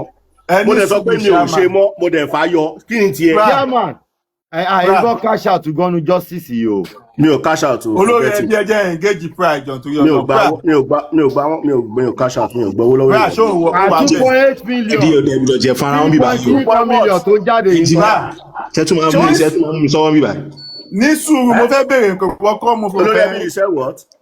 Ó yá ìlú. Gbogbo 2.8 million 3 million tá à ń gbọ́ yìí ló bá nù mílímítà ń gbọ́ yìí. Mo máa ń fi ipò o wà very intelligent. Bá àdùkẹ́ fa wàhálà táwọn ò fẹ́ mọ́ wọ́n dẹ̀ béèrè owó wọn á dẹ̀ ti dáwọ́ wọn padà fún wọn táwọn ò gbowó wọn. Ẹ̀yin méjèèjì hold on pra àti engineer hold on mo ń engage mo ń bọ̀ màá fi ń lẹ̀sìn ẹ̀ fún mi 1 minute ẹ jẹ́ kí àgbàlagbà ní engineer ẹ jẹ́ kí sorry ní chairman mo ń gbọ́ yín. Ẹni tán torí ẹ̀ kówó jọ kó fi ṣe nǹkan wọn láwọn ò ṣe mọ́ wọ́n dẹ̀ wá bá wa pé nǹkan ta fẹ́ ṣe àṣemọ́ ẹ̀ fún wa lówó wa o. Ṣé gbogbo 2.8 million lè wá dá padà? Pátá. Ṣé ní evidence ẹ̀ lọ́wọ́? Ó wà náà receipt ẹ̀ wà lórí ẹ̀. Anything now tí ó bá ṣe tọ́ àwọn ẹ̀ máa jáde rọ̀lẹ́ má tó jáde. Olórí ẹbí. Receipt ẹ̀ wà lórí platform wo nìyẹn náà?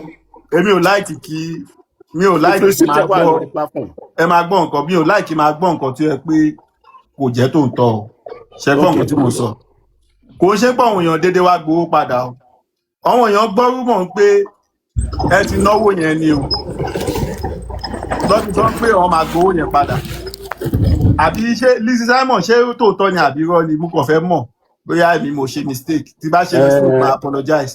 Engineer nǹkan tó bá mọ̀ nípa ẹ̀ má bẹ̀rẹ̀ nǹkan tó lè finish o. Àti ní gbogbo ìṣẹ́ fẹ́ máa tẹ́tì mi. Mi ò tẹ́tì rẹ̀ because owó mi wà tẹ́tì rẹ̀ ṣe engineer zone 2 la máa gbẹ lọ. Zone 2 la máa gbẹ engineer lọ.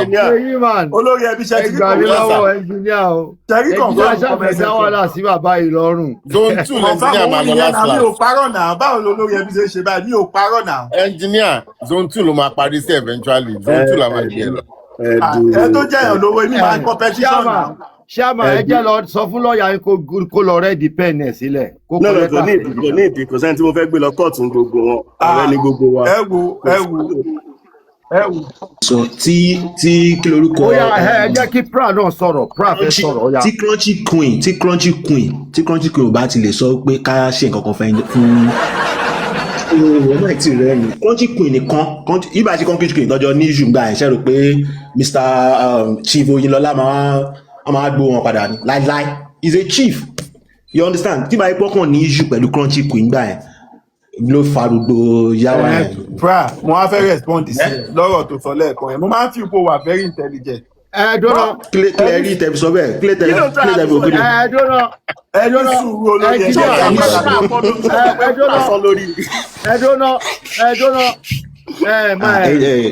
Chairman, hold on. Ẹ mọ nǹkan tí ẹnjìníà sọ fún mi ni. Òun nǹkan tó ń ṣe ń bá yín drag owó yẹn ni pé ó ní pé bóyá owó yẹn ipe ẹ lọ fi dóbò kan pé ẹ fi ṣe camera down àbí fídíò kan. Ẹ̀yin náà ti bẹ̀rẹ̀ sí wine àbí. Wine ìtàn ìwọ kọ́ ló sọ bẹ́ẹ̀. Tábà débi ìlú kan fò ọpọlọ tábà débi ìlú kan fò. ẹ tiẹ̀ dúró náà ẹ tiẹ̀ dúró olórí ẹbí. Mi ò wine o.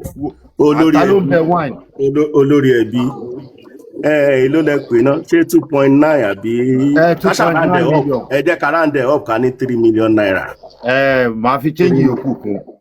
Èyí tá mọ̀ nìyẹn o, èyí tá gbọ́ ni èyí tó consign àwa nìyẹn o.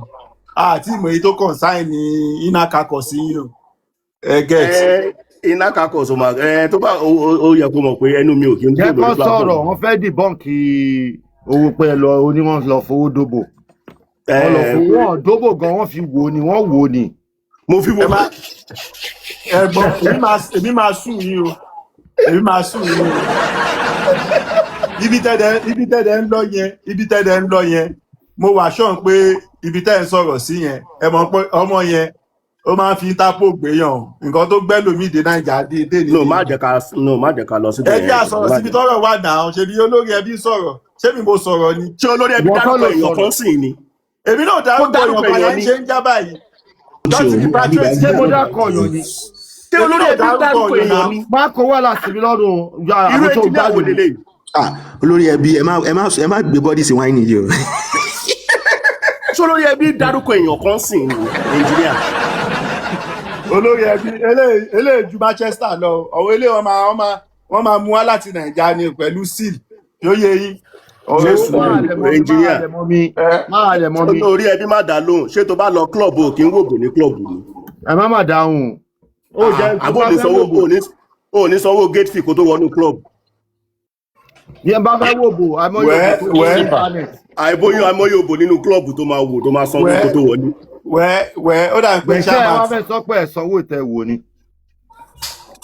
Ṣé tó bá jẹ́ ti ní club owó entrance fee nìkan máa ń san ní club láti fi olórí ẹbí Ìbàdàn tún ṣe tán ṣe lọ́tún pọ̀ rẹ wọ́n tún pọ̀ wọn ọ̀rẹ́ wọn pé àwọn tọ́jọ́ máa ń nínú group wọn yẹn gbà èmi ti confirm pé máa ṣe ìwọ náà lọ gbé yẹ̀wò.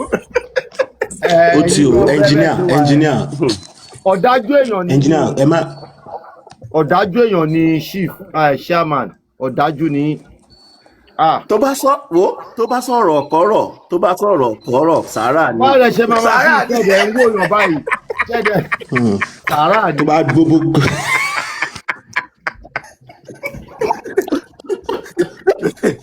Ẹ bá sọ lagata tètè bọ́ lórí ẹbí sọ̀rọ̀ kó bá sọ platform yìí di nǹkan mi kó jára bá lọ sí ká tí ń ṣe nǹkan wa o. Dem no dey see me.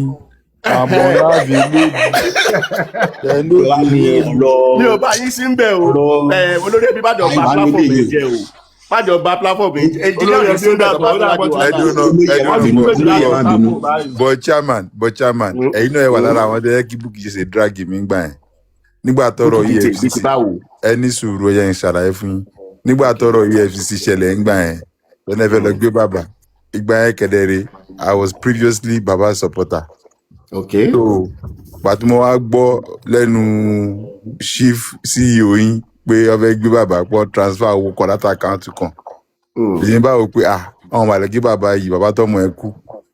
Bẹ́ẹ̀ mi jẹ́ lọ pé Bukky ṣe yẹn pé wá o ọ̀nà fẹ́ gbé bàbá o wọ́n fẹ́ ṣe kinní kan ní irọ́ wọn lè gbé bàbá ẹ̀yin kan kinní kan kí n má wọrí ẹ̀yin máa gbọ́dọ̀ sáwọn pípín lẹ́nu jàre Mr. Lagata mo ní òkè mo ti gbọ́.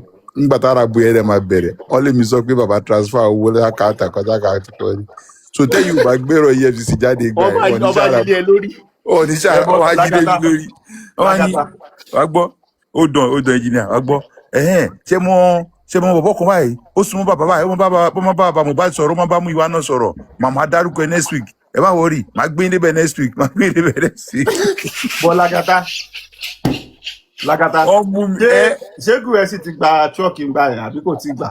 kò tí gba tírọ́ọ̀kì gbà yẹn ó ti gba tírọ́ọ̀kì náà ti pẹ́. kò tí gbà ń gbà yẹn kò tí But gbà ń gbà gba yẹn. tírọ́ọ̀kì. ẹni sùn chairman ìgbà tí Gúrẹ́sì gba tírọ́ọ̀kì ìwé ilẹ̀ antenna yìí wá gbà yẹn. bọ́sùpà ó máa bẹ̀rẹ̀ o ìwé antenna ò ṣe sky ni mí náà àbí AIT. antenna Bukky. di ọ̀rọ̀ antenna Bukky. aláìfẹ́ ṣe election gbà ẹ̀. tí mo bù ní Lagata tí mo bù. ọlọ́run àbí ẹ̀ máa gbọ́. Chairman, ọ̀rọ̀ election yẹn báyìí ṣé ẹ ti drop ambition yìí ni. mo dẹ̀ ń gbọ́ EFCC we have submitted the petition for account forensic I work for forensic kìnìkan. Mr. Oyinlọlá ẹ bá àánú ẹni epo tó wà lẹ́nu iṣẹ́ àbá.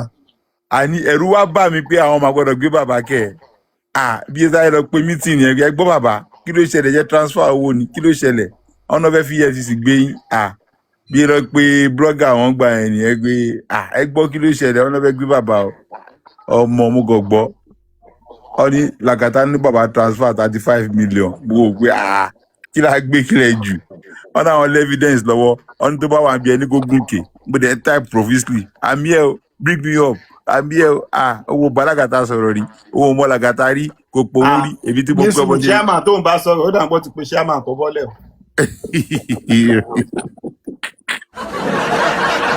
ìrònú wá nìyẹn ti lọ fà àlàyé ní ìgbà yẹn náà ó dà gbá láyé torí election yẹn náà láyé fi sọ pé mo chairman sọ pé chairman lọ báyọ̀ kan sùn. ó mọ tó dùn mí jù nù nǹkan tó sọ níbílẹ̀ kan báwo lè máa sọ̀rọ̀ pẹ̀lú level tó wà tó téèyàn máa ṣe competition tó dẹ̀ receive rẹ̀ tí kò sí receive kínní stamp or anything rí evidence tó dẹ̀ bí nípò. acknowledge sorry receive náà ni na acknowledge àníyẹ. ẹ mọ̀ gbà àwọn nǹkan mi wá olú chairman yẹn sìn yìí level tó wà àti máa ń wò wọ́n àwọn level tó yẹ pé wọ́n lè wọ governor office wọ́n lè wọ president office irú àwọn èèyàn ní ìdí kan máa stamp petition fún irú àwọn èèyàn tó bá dé police ọkọ̀ nìkan gbéyàn ni tó bá dé EFCC ọkọ̀ nìkan lọ gbéyàn ni mo ṣe tún wá rò wọ́n ní àwọn kọ lẹ́tà àwọn withdraw ṣé wọ́n bẹ̀ yín ni chairman mo fẹ́ mọ̀ nǹkan next question mi nìyẹn ṣé wọ́n bẹ̀ yín ni àwọn tó dẹ̀ bẹ̀ yín kọ́ bẹ ọgbọ wa náà ẹ̀yin nìkan lọ́dà bẹ̀ tẹ wá lọ withdraw nǹkan tá ẹ sọ fún àwọn pé ẹ fẹ́ gbé jáde o iṣẹ́ wa lẹ lọ ṣe ẹ wá dá lọ bẹ̀bẹ̀ lẹ́yìn tí àmọ́ ẹ padà wá sókè kẹ wá sọ o tí wọ́n bá wọ́n bẹ̀ yín ni ká mọ̀ pé wẹ́ẹ́ ti gba ẹ̀bẹ̀ on our behalf. VDM tó bẹ̀ pé kó máa sọ̀rọ̀ nǹkan nígbà tí yàbọ̀ àjọ àti ẹ̀ ṣe lọ bá VDM. ẹ̀bọ̀ wọ́n sọ pé kò dùn máa bọ̀ lé Lagata máa ń kọrin yẹn gbà yẹn kí ọmọ ẹ̀ ṣe àti padà wá nígbà. evidence pé wọ́n sọ pọ̀ bẹ̀ evidence pọ̀ bẹ̀ dà ta ló bẹ̀. ẹ̀bọ̀ wáyé tó ṣe ta ló sọ. ta ló kí ó ṣe é kó gbẹ̀bẹ̀ tó bá jẹ́. ó fẹnu rẹ̀ sọnà àwọn nǹkan tèmi ò láìkì nìyẹn. ó fẹnu rẹ̀ sọnà ó fẹnu rẹ̀ sánpọ́n bẹ̀rù báwọn yẹn pè wọ́n. ẹ wo bọ̀bọ́ yẹn fọ́k dàgà ìjà yẹn má bínú pẹ̀lú. èmi náà máa ní reservation ní àmọ́ yọ side engineer but anti VDM ni wọ́n ti ẹ̀ engineer. wọ́n fi like yẹn. nítorí èmi ò ṣe like láti máa tó bá ń take stand lórí VDM. ó dé padà. tó bá ń take stand lórí VDM kí lè tó wá bíbọ̀ tó ń support bàbá ń gbà yẹn náà. hello sorry WhatsApp wifi mi change ẹ̀ ẹ sure. kí ló ṣẹlẹ̀. ṣe nǹkan fídíò tí ó lóun máa gbé jáde lọ́wọ́ lárí yẹn. ẹ má da nǹkan rú ìgbàlè lò ẹ fi yẹn lẹ̀ fọ́ ẹ má lọ bẹ̀ rárá. káwọn Nàìjíríà kan máa tẹ̀lé náà tó wà lè tẹ̀lé yẹn ẹ má ẹ̀ka lọ. ẹ sọ̀rọ̀ ajiran mọ́ ni. kí ló ń jẹ́ ajiran. ajiran ahmed. wọ́n ti invite VDM. Jimoh Moshood don ti invite wọn ti competition tẹlu wọn lọ. Lagata mo ó rí géèmù tó play fún Jpron báyìí ṣé mo bọ́ ti gba agbára lọ́wọ́ Jpron. irọ́ ni. wọ́n ti gba agbára lọ́wọ́ ẹ̀. ìwọ ló máa mọ gbogbo ẹ̀ ṣé wà lára àwọn ọmọ kan. àṣé ò rí gbogbo nǹkan tó ń ṣẹlẹ̀ social media. mo tí ì rèmi máa ń sùn èmi ò rí i. gbé wa débẹ̀. ṣàlàyé fún wa. ọmọọṣẹ́ Jpron kan Waziri yẹn. olùfẹ́ control kìíní sí iná Ṣómólú. mọ kìíní yes na wọ́n ti bẹ̀rẹ̀ sí ń fó fún owó ìdọ́dí. wọ́n máa para wọn again nìyẹn. wọn ò lè para wọn kìíní ti lose well ó ti lose agbára yẹn naturally wọ́n gbá géèmù fún wọn ni. Jpron náà ti dàgbà yẹn. ẹ mọ̀ péjọ tẹ́ ẹ̀ ń sọ ọ̀rọ̀ kìíní yẹn ọ̀rọ̀ tó bá yẹn mò ń sọ̀rọ̀ kọ́njọ́ yẹn pé tí tó bá jẹ́ pé àwọn MC wọ́n ní anything nínú ẹ̀ ẹ máa ti máa gbọ́njọ́ yẹn so àárín àwọn lọ ṣe kinní àwa mọ̀ pé o kò na MC ò lẹ́ni tì í. mo kàn sọ ni kó bá lè yọ àwọn èèyàn so nísìn géèmù lọ ń gbá fúnra wọn and it is unfortunate pé wọ́n ń para wọn bẹ́ẹ̀ yẹn gọ́ọ̀mẹ̀ntì ò dẹ̀ lè sọ̀rọ̀ wọ́n ti gbàjọba lọ́wọ́ jpron lóye wà yẹn ó ti tán wọ́n ti gbá géèmù yẹn fún. ṣé jpron cross mọ́tọ́ba ni. ìwọ́n àwọn ọlọ́jọ́ máa ń jà tẹ́lẹ̀ wọ́n dẹ̀ ti parí ìjà.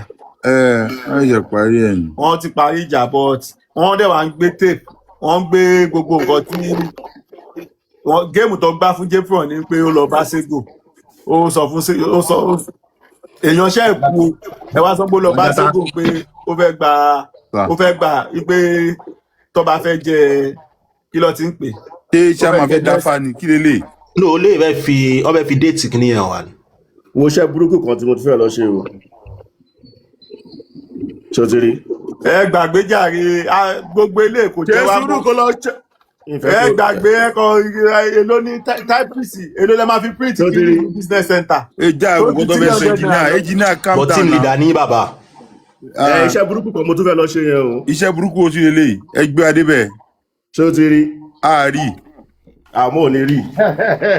làgàtà. làgàtà ọmọ ọkọ tí mo confirm sí ìṣá. ó wọ pé bí system yẹn ṣe rí inú fídíò yẹn nìyẹn báláyé ṣe pé jẹ́ yẹn nìyẹn. má dẹ̀ kí forensikali tú gbogbo dín síta o. ẹ̀yin tẹ́lẹ̀ ìjàkadì 2.9 bálẹ̀ ibẹ̀ ṣe àwọn náà máa lọ tó èrè jáde ni.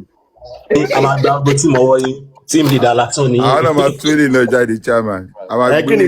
kí ni team leader mean. chairman kí lẹ fi ọ́fíìsì. Ghana. ẹ ní sùúrù náà ní sùúrù. of course àṣé mo sọ fún ẹ pé mi lọ̀gá ni. ní sùúrù. díẹ̀ la máa débẹ̀ náà. ọ́fíìsì yẹn chairman mi ò rí kẹ́ẹ̀pù yàn kan jẹ́ fún ẹ̀mí rí o. n pe ẹ̀kẹ́ tí àwọn pé ó kan èmi àti jfon pẹ̀lú ọ́fíìsì pé kí n yẹ àwọn ọ̀yẹ̀bù àwọn èèyàn fáwọn èèyàn crying shoulder náà come on. no mo dẹ̀ fáwọn kan ní wàá ṣoríire jàre lágàtà wàá ṣoríire àbúrò mi tó ṣàprápra mo fáwọn kan ní crying shoulder. bó ṣe lọ nàìjà yẹn tó yẹ pé kò sọ pé kọ́ wá gbé ẹ this is my address wá yẹn ó dà pé ò láìkì ẹ̀ o. ta ló fẹ́ gbé mi wọn lè gbé mi lẹ́kọ̀ọ́. I am son of the soil. No, but my repatriate. Daddy, is this my toy? Yeah. Yes, it's your toy, yeah, darling. It's my toy, not yours. It's mine. Kò sí wàhálà kíámà. Ìgbà wọn ní ṣe mọ̀ pé ní tẹ́lẹ̀tẹ́lẹ̀ gbogbo wa náà la fara sí kínní ta fara sí pé kò gbọ́dọ̀ rí báyìí. Chairman, ẹ̀rọ tí mo rántí sí. Later la gbọ́dọ̀ wá wò pé wo. Jọ́tẹ̀ ka resignation letter yín yẹn pé Oyinlọlá known as chairman on TikTok. Forget about this one. Israel Lagata ṣó mọ̀ gẹ́gẹ́ bẹ́ẹ̀ ṣe sọ.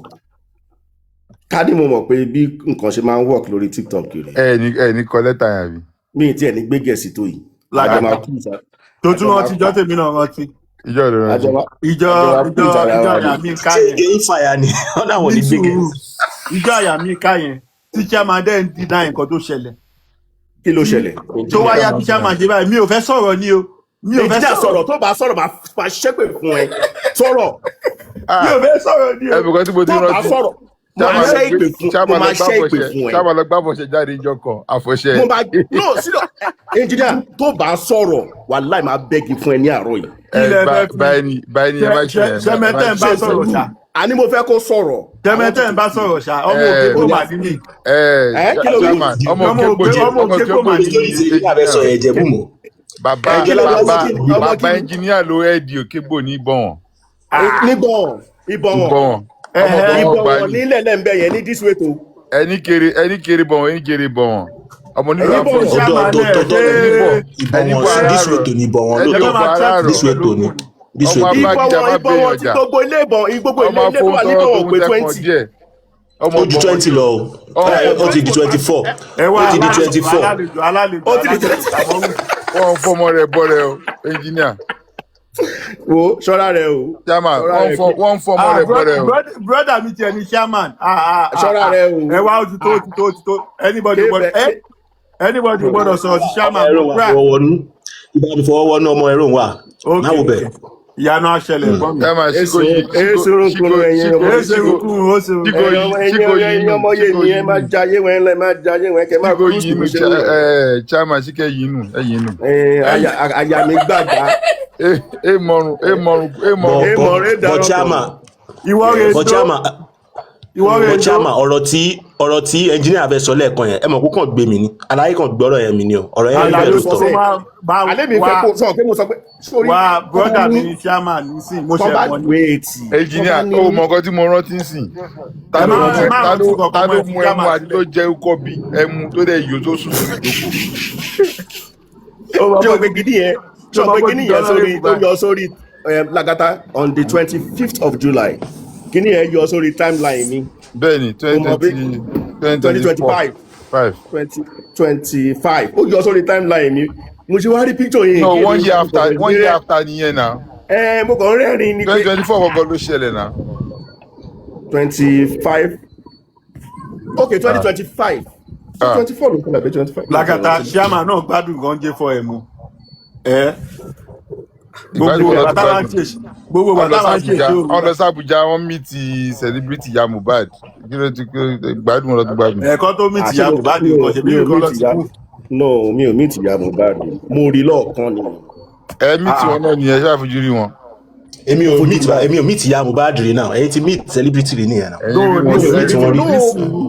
ní sùúrù èmi jókòó síbi kan mo jókòó. ẹni sùúrù ṣàmà. ẹ̀gbọ́n mi. ṣe sùúrù jẹ́ kí n ṣàlàyé. ẹ bẹ sọ ọkọ pé wá ṣàlàyé ẹ pọ̀. meet African television celebrity náà láti Belgium náà. ní sùúrù Lagata ó ti gbàgbé pé chairman pẹ̀lú African TV ló mú ya Mohbad lọ bá commissioner of police. ẹ nà. engineer kù lákàyè ó tọ́ ni. ìgbà ẹni kẹ́sì yẹn padà dàrú. ẹ pàtẹ́wọ́ fún un. bọ̀ Chama ilẹ̀kùn níyàn ẹ̀rí ta. wọ́n dẹ̀ mi ti Gúrẹ́sì náà celebrity Gúrẹ́sì last ṣe sùúrù ṣe sùúrù ọ̀rọ̀ tó sọ yẹn ọ̀rọ̀ gidi o. now mo rí ṣe sùúrù mo rí inú mo rí ta mo wá jókòó pé ẹ̀yin fẹ́ máa dà mí lọ́kọ̀ ọlọ́run àbí lórí gbogbo yín ti gbálẹ̀. ẹ̀mí ti Mandamus on l'Abuja road àríyìn lórí live àríyìn náà ẹ̀mí tí wọ́n tẹ́wọ́ Àtíkù. ta ni Mandamus ta ni jẹ́ Mandamus. tọ́ náà kò ní ìka fẹnu sọ̀rọ̀ tọ́ náà kò yé mi. ẹnìyẹn ọkùnrin ni ìtọ́ ẹ̀ lọ́ fi man síwájú ẹ̀ ṣùgbọ́n Mandamus ó wà nǹkan kan lọ́wọ́ Mandamus ó ti yé yín bẹ́ẹ̀. ok pátákópa. yes na ẹ̀mí celebrity na ẹ̀mí tàwọn celebrity. èmi náà ti meet àwọn èèyàn lórí kinní yìí o. King White nǹkan ṣe meet King White. mi ò fojú mi kan. ẹ̀bọ̀ ilé bá wọn ṣẹ́tù ìjà pẹ̀lú àfihàn. no. àwọn ò lè sọ yẹn tà náà ó fẹ́ ká ṣàlàyé pátápátá ni. ó yẹ kó mọ̀ pé ó yẹ kó mọ̀ pọ̀ ṣe sùúrù. aláyé ṣe ṣe bí mo lọ́dọ̀ wa. ó yẹ kó mọ̀ fọ aṣàjẹmásẹ̀rẹ̀ mi wà. bẹ́ẹ̀ni báwa. èsì irun ní mi lè sọ èsì irun ní mi lè gbégẹ̀ sí. àbí kí n bá kàn fẹ́ gbójú mi kúrò náà. ẹnẹjọ. dédé ẹni ẹ wà ní jfm látòkè délẹ ẹsẹ ni rí mi lè gbójú wò kí mi ṣe. kéèsì wàhálà ọmọ yẹn. tó ti bá mìtì yàn máa sọ fún pé mo mìtì. ọ̀chá màgbàtẹ́ wá ń fi oògùn threatening engineer sí ṣé tí bá ní kẹ́ bá mi yá oògùn ẹ̀dín ṣé pé fún yàn kọ́ sí ṣó máa yá wèrè sí sí báyìí. kò lè ṣiṣẹ́ fún ẹ because mi ní kọ́ ẹ bó ṣe máa lò. ẹ má máa tẹ ẹ wò ẹ jẹ́ ìsọ̀kan fún yín. ibà mi ó náyàn kan wéèlè gbóná ojú ẹ. lè sí ẹ wa. wéèlè gbóná ojú SIL wéèlè gbóná ojú ẹ. lè sára rẹ. SIL ló ń wà SIL. a lè sọ ibẹ̀ ká kúrú bẹ̀. wéèlè gbóná ojú ẹ. supreme iron lady. òòṣà yẹn wà òòṣà. òòṣà yẹn wà. bọ̀ ṣe no èsì má sọ fún mi lè gbóná ojú rẹ̀ ṣùgbọ́n èkọjá ayé rẹ̀ náà lọ́dọ̀ mi èkọjá ayé rẹ̀. àwọn kọ̀ǹgbà ẹ̀kọ́ èkọjá ayé rẹ̀ nígbà yẹn náà. ó mọ̀ fún chairman ẹni tẹ́ ẹ̀ sọ yẹn ó máa nìkan ló ní receipt yín lọ́wọ́. bẹ́ẹ̀ ni o. Receipt owó. Gbogbo owó tẹ orú ẹdẹ tẹ sọ pé 2.9 2.8 sí ẹni ẹ máa jáde ó máa sọ straight. Chairman lè wojú undisputed diamond láíláí. Ló ń jẹ́ undisputed. Lizzy nìyẹn. Ǹjẹ́ tó wà panel. Ṣé Lizzy nìyẹn? Láàbùn. Ìkòròdú gbòde. Kò sẹ́ni tí mi lè wojú ẹ̀ o. Sálẹ̀ o bàbá, Sinsiku connect. Kàmọ́rù Ìgòdò. Bàbá àgbàlagbà. Ṣé fọ́tò oríire wà? Sinsiku connect. Àbí ṣìgìdì lè ṣe wà? Fọ́tò àbí ṣìgìdì? Mímẹ́ ni náà, irọ́ èsì ń jẹ́ ṣìgìdì. Àwọn eléyìí, àwọn eléyìí ti pẹ́. Sára ẹni ìwé wà. Dédé sórí wẹ́rẹ́ àwọn eléyìí mọ̀. Dédé sórí gbogbo ọ̀rọ̀ rẹ̀ ń lọ. Wọ́n kàn ní Warókè. Dédé ọ̀rọ̀ rẹ̀ ń lọ ní wà ní agbárí ọ̀rọ̀ bó ṣe wà yẹn. Ibà mi ẹ̀ mọ̀ fọ àwọn kan wà nínú jẹ́fọ̀. Silent listener rí wọn wà. Silent listener rán wà. Yàtọ̀ sí ẹ̀. Dédé àwọn orí mọ̀ sọ ẹ̀. Wọ́n máa ń kọ ọ̀rọ̀ rẹ̀ bá ọ̀rọ̀ tẹ́ bá bí sọ wọ́n máa kọ́lẹ̀. Wọ́n á kọ́lẹ̀ fọ ẹ̀jìnà sọ wà. Ló dédé ọ̀rọ̀ yẹn ti ń sọ bọ̀ láti 2023. Ó náwó ara yẹn. Mọ̀kọ́ tó ń jẹ́ ẹ wo sticker engineer ìgbà ìmọ̀. Ta ló mọ̀ túmọ̀ ìgbà ìmọ̀ yẹn, nǹkan tó fa ìgbà ìmọ̀ yẹn? Ìgbà ìmọ̀ nìyẹn. Ẹ kúrò lórí ibẹ̀ yẹn jàre, ó yé ẹnjìníà.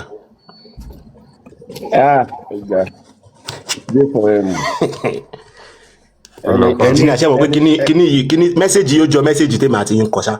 Má lọ wo mẹ́sẹ̀gì mi.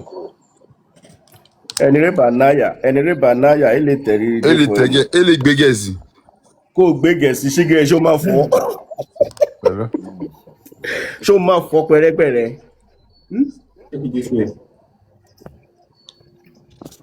Ilé sọ́nù kan lè sọ fọ bàbá mo ń bèrè ọ̀kan lọ iná ẹ̀kan yẹn fọ ilẹ̀kùn rẹ̀ wà wẹ̀rí lé wẹ̀rí ta ibà mi. Kẹ́ bá máa advice èèyàn náà for ẹni ṣó ṣẹ́ dé agbo justice for Mohbad kí ní advice wọn bẹ́ẹ̀ ṣe máa bọ́ onítàn sọ̀rọ̀ fọ báyìí bírò máa sọ̀rọ̀ sí bírò máa sọ̀rọ̀ sí ẹ gbé wa débẹ̀ within 5 minutes àbí kákan tí ẹ mọ ẹ̀yin ẹ̀rí lé ẹ̀rí ta àwa tó ẹ pé ta nìkan la rí sí àárínúlé ẹ gbé wa débẹ̀. Orin máa sọ fọ orin fọ máa fọwọ́ lùyà gbàràgbàrà fọ́nà kan kó o ṣe ṣó máa tẹ́ òun rán bá ń sọ ní platform bó bá ṣe yí ẹ sí sọtẹ rẹ kò mẹ́nu rẹ̀ kúrò níbẹ̀ má fọ má tẹ̀lé ẹnìkan tájọ lọ máa jó lọ mú ẹ̀yìn rẹ̀ ọ̀yá kò wá fọwọ́ sọ̀yà kó tẹ̀lé ṣé o máa jèrè kòtò so there was a time I came online and I said something àwọn èèyàn mú mi sọ́wọ́n gbà yẹn tán drag mi gan. Money from what I have seen, mo wà ní online, mo tún wà ní offline. But from what I have seen, rínú níta, mo sọ̀rọ̀ kan jẹ́ pé tá bá rí justice òjò ló rọ̀. Ṣé rántí pé mo sọ ń gbà kan? Tán dì mí mú, tán fẹ́ ya mí pẹ̀rẹ̀pẹ̀rẹ̀. Mo dẹ̀ rẹ́rìn báyìí pé ok, ẹja máa bá lọ. Mi ò kàn déédéé sọ bẹ́ẹ̀ ni pé mo hate ẹnìkan àbí mo hate ẹnìkejì.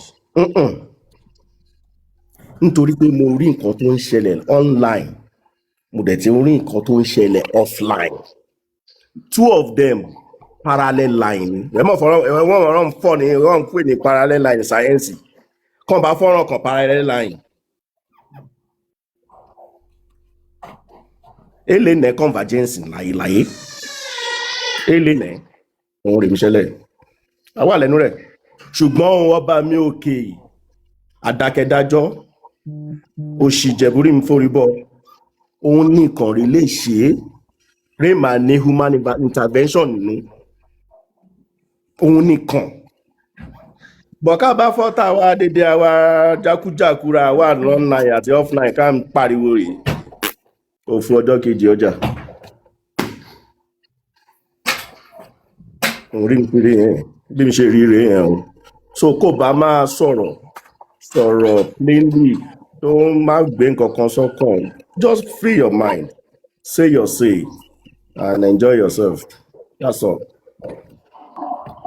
Go and sin no more. So that's it. He has never said he has sinned.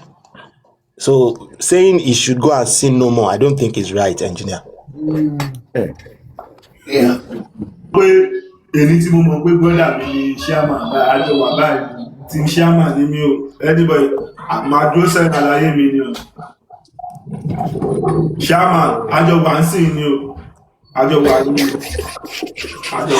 chairman tọ́nà kò bá fẹ́ fọwọ́ agbára wọn mi ní Nàìjíríà mo lè pè wọ́n ṣé mo lè pè wọ́n fọ ọ̀nà kan fẹ́ máa lo àwọn agbára mi ṣé mo lè pè wọ́n fọ chairman. Òun ni màá kọ́kọ́ bí òun ni màá béèrè lọ́wọ́ rẹ̀ fún kéé ṣe kó bá ti jẹ́wọ́ mi òun ló ṣe ìyẹn rà máa fi mọ́ bá ṣe máa gbé gbà. Before mo sọ fún yàn mo sọ fún yàn fọ wo sọ fún mi fọ nǹkan bá ìṣẹ̀lẹ̀ èdè ìṣẹ̀lẹ̀ mo ṣàkànfẹ́ dára àbò rẹni náà ni ẹni á fẹ́ gbé mi lọ sí police station ṣé mo lè pè yín pé ẹjọ́ ẹ wá help mi bíbá yọ. Ẹ̀yin ò ní ká má fún mo ti parọ́ èmi mo parọ́. Ìyẹn ò ní ká má kàn ẹ́ kò lórí o. Bọ́ ẹ sì lè yọ mí kúrò ní problem yẹn. Lágbára èṣù máa ṣe ni. Ẹ̀gbọ́n mi. Engineer ṣé wo bú ẹni ṣé wo wà ní bàtúbálù ẹni àti. Ṣé ṣáàmà ló fún àwọn ti yọra wọn kúrò ní tọ́gbà ẹ̀. Alágbára chairman o. Nbo ló wà. Nbo ló wà sọ. Aláyé wà tọ́lẹ̀tì ní jàre. No pé mo ń béèrè pé nbo mo wà nbo ló sọ pé mo wà. Àjàgà wo lọ kó sí ẹ lọ́rùn. Báyìí ni alágbọ̀n. Níbo? Alágbọ̀n. Lálágbọ̀n. Lọ máa dá wọn lóhùn bẹ́ẹ̀. Nígbà yẹn kẹ̀ chairman mo máa ń wò ó pé ọ̀dọ̀ àwọn pé chairman ló fẹ́ jẹ chairman Odògbolú mo rò pé ẹni fẹ́ jẹ chairman Odògbolú ńgbà yẹn ni ọkàn mi ti sọ pé ọmọ ilé tí ẹ̀gbọ́n mi tán gbà lọ́wọ́ ẹ̀gbọ́n mi l'Odògbolú yẹn chairman ló máa bá mi gbà padà mi mọ̀ pé ẹ̀ ní padà lọ fún election yẹn mọ́ bọ̀ bí i 2027 ẹ sì lè jáde 2027 rẹ̀. No mo lọ ń gbà yẹn gọ́vnà ló sọ pé party supreme so tó kàn tí gọ́vnà bá sọ ni. I see. You thought party politics is supreme than your own individual politics. But chairman. Wọ́n ti wo pé British train ní bọ̀bọ̀ yìí ò ní gbọ́ràn sáwọn lẹ́nu sáwọn eléyìí làwọn máa sọ pé kókó local government wa tó máa kó wa eléyìí kò ní dá yín lóhùn wọ́n lè jẹ́ òpin ọ̀gbẹ́ni wa dẹ́ka fún ẹ níṣẹ́ mi. Ṣé bẹ́ẹ̀ nǹkan tó fẹ́ béèrè nìyẹn chairman bẹ́ẹ̀ ṣe wà yín sí ṣe ẹ máa support independent candidacy tó bá tiẹ̀ include ẹ̀ sínú Nigerian constitution I mean electoral constitution electoral law. tó bá wà nínú constitution wa fantastic in fact nǹkan fẹ́ fi mo lè fi hàn ẹ tó bá fẹ́ kí n prove ẹ̀ ibi tó ti kí n gbọ́ sign pé a gbọ́dọ̀ lọ ilé ẹjọ́ ká ṣe undertaking dem gbé jáde màá gbé jáde sí. Nǹkan tó ń ṣe mí ọgàn nǹkan tó ń ṣe mí tó bá ti dé stage ẹ ni pé a lè sọ wípé independent candidacy wà ṣùgbọ́n kí ni chance independent candidacy pẹ̀lú gbogbo rigorosity electioneering ní Nàìjíríà yìí. Sọ pé gbà tíyàn bá bẹ̀rẹ̀ kọ̀ọ̀kan ló máa ń yí di fruit you understand. Independent candidate wà l'Amẹ́ríkà ṣùgbọ́n jọ̀wọ́ ni independent candidate wọlé rí. You understand? So kì í ṣe nǹkan tẹ ẹ máa gbìn sílẹ̀ lẹ́yìn tó dẹ̀ máa wù lọ́la in the next 50 years gan ẹ lè má ti rí impact ẹ̀ pé kó ṣiṣẹ́. Nǹkan tí o ti ẹ̀ ṣiṣẹ́ ní Amẹ́ríkà ṣé Nàìjíríà tó yẹ pé politics wa wọnú burúkú ṣé ìbẹ̀rẹ̀ máa ń ṣiṣẹ́. And politics is local so. Bluetooth cancelled.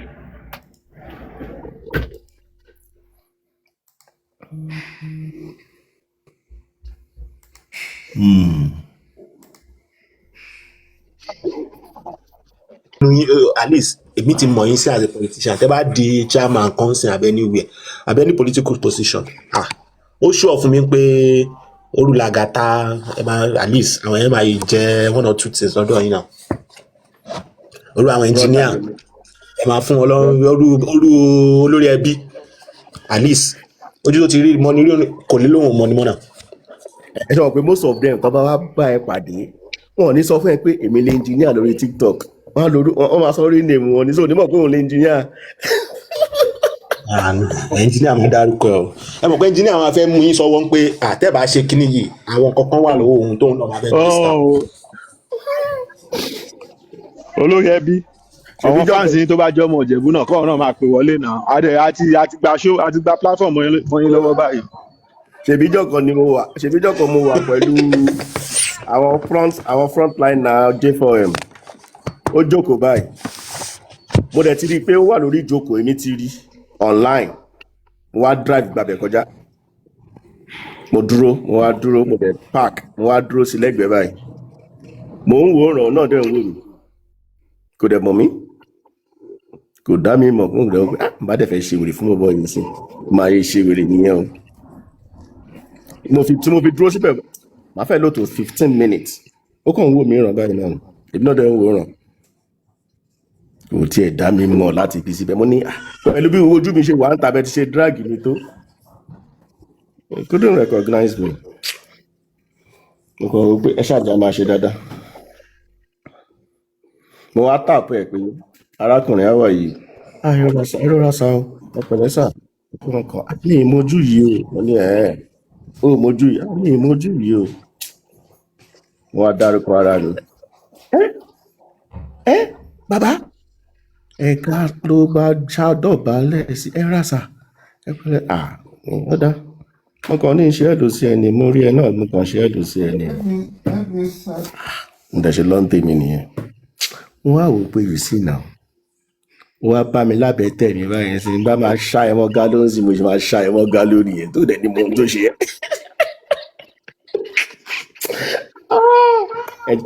ẹ ṣàjẹ́ ká máa ṣọ́ra ṣá. Jẹ́ káwọn èèyàn sọ̀rọ̀ náà àdúrà mi ti gba àtijọ́ ìlàtàrà àmọ́ bóyá ọmọ Ìjẹ̀bú náà ni. àdúrà ti gbà kí n sọ̀rọ̀ moderator lòun moderator page yìí ni. Ìgbà tó ti fi gbogbo Ìjẹ̀bú lẹ́ fi scatter platform. kéèbà lè sọ Ìjẹ̀bú jára rẹ̀ bọ́ straight. jára rẹ̀ bọ́ gbogbo o ṣé ẹ má yẹ kí n sọ Ìjẹ̀bú fún yín o AI ni máa fi sọ o. ṣé àyín sọ Ìjẹ̀bú? dáadáa AI ń sọ Ìjẹ̀bú kò sédè tí ò kì í sọ ó ń sọ Ìgbò ó ń sọ Haúsá. Jésù.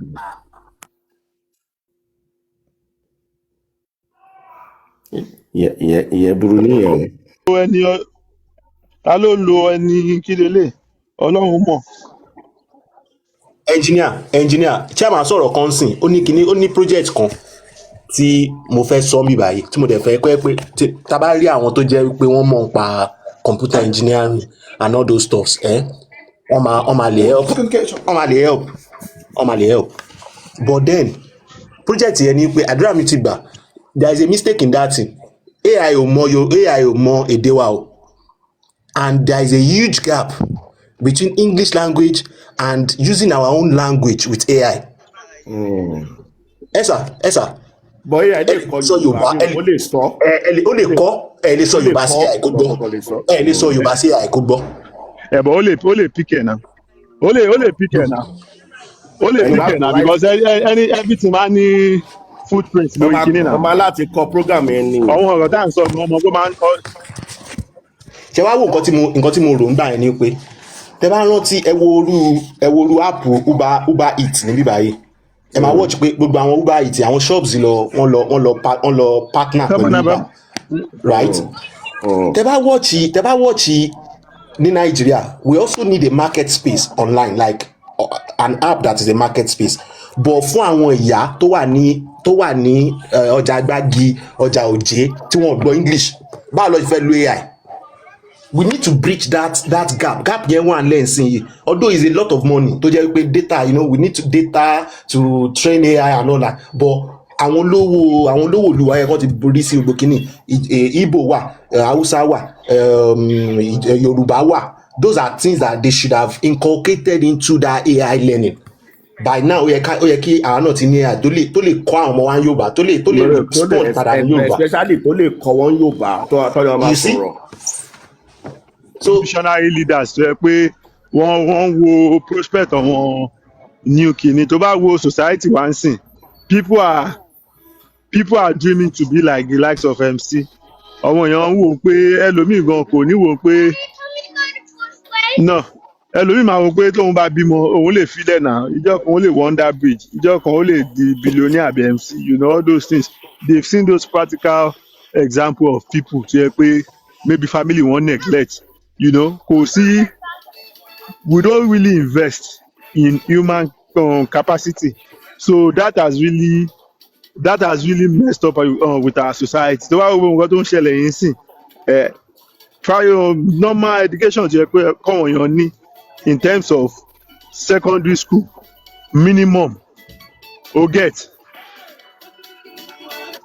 Mo believe pé in the past sef tó bá rí àwọn bàbá wa ń gbà yẹn tó bá ti ṣe secondary school gan mo feel pé wọ́n ti wà learned, but in our society today àwọn ọmọ gan ẹ tí tiẹ̀ lè educate àwọn citizen yìí náà, you know, out of school children every time low increase.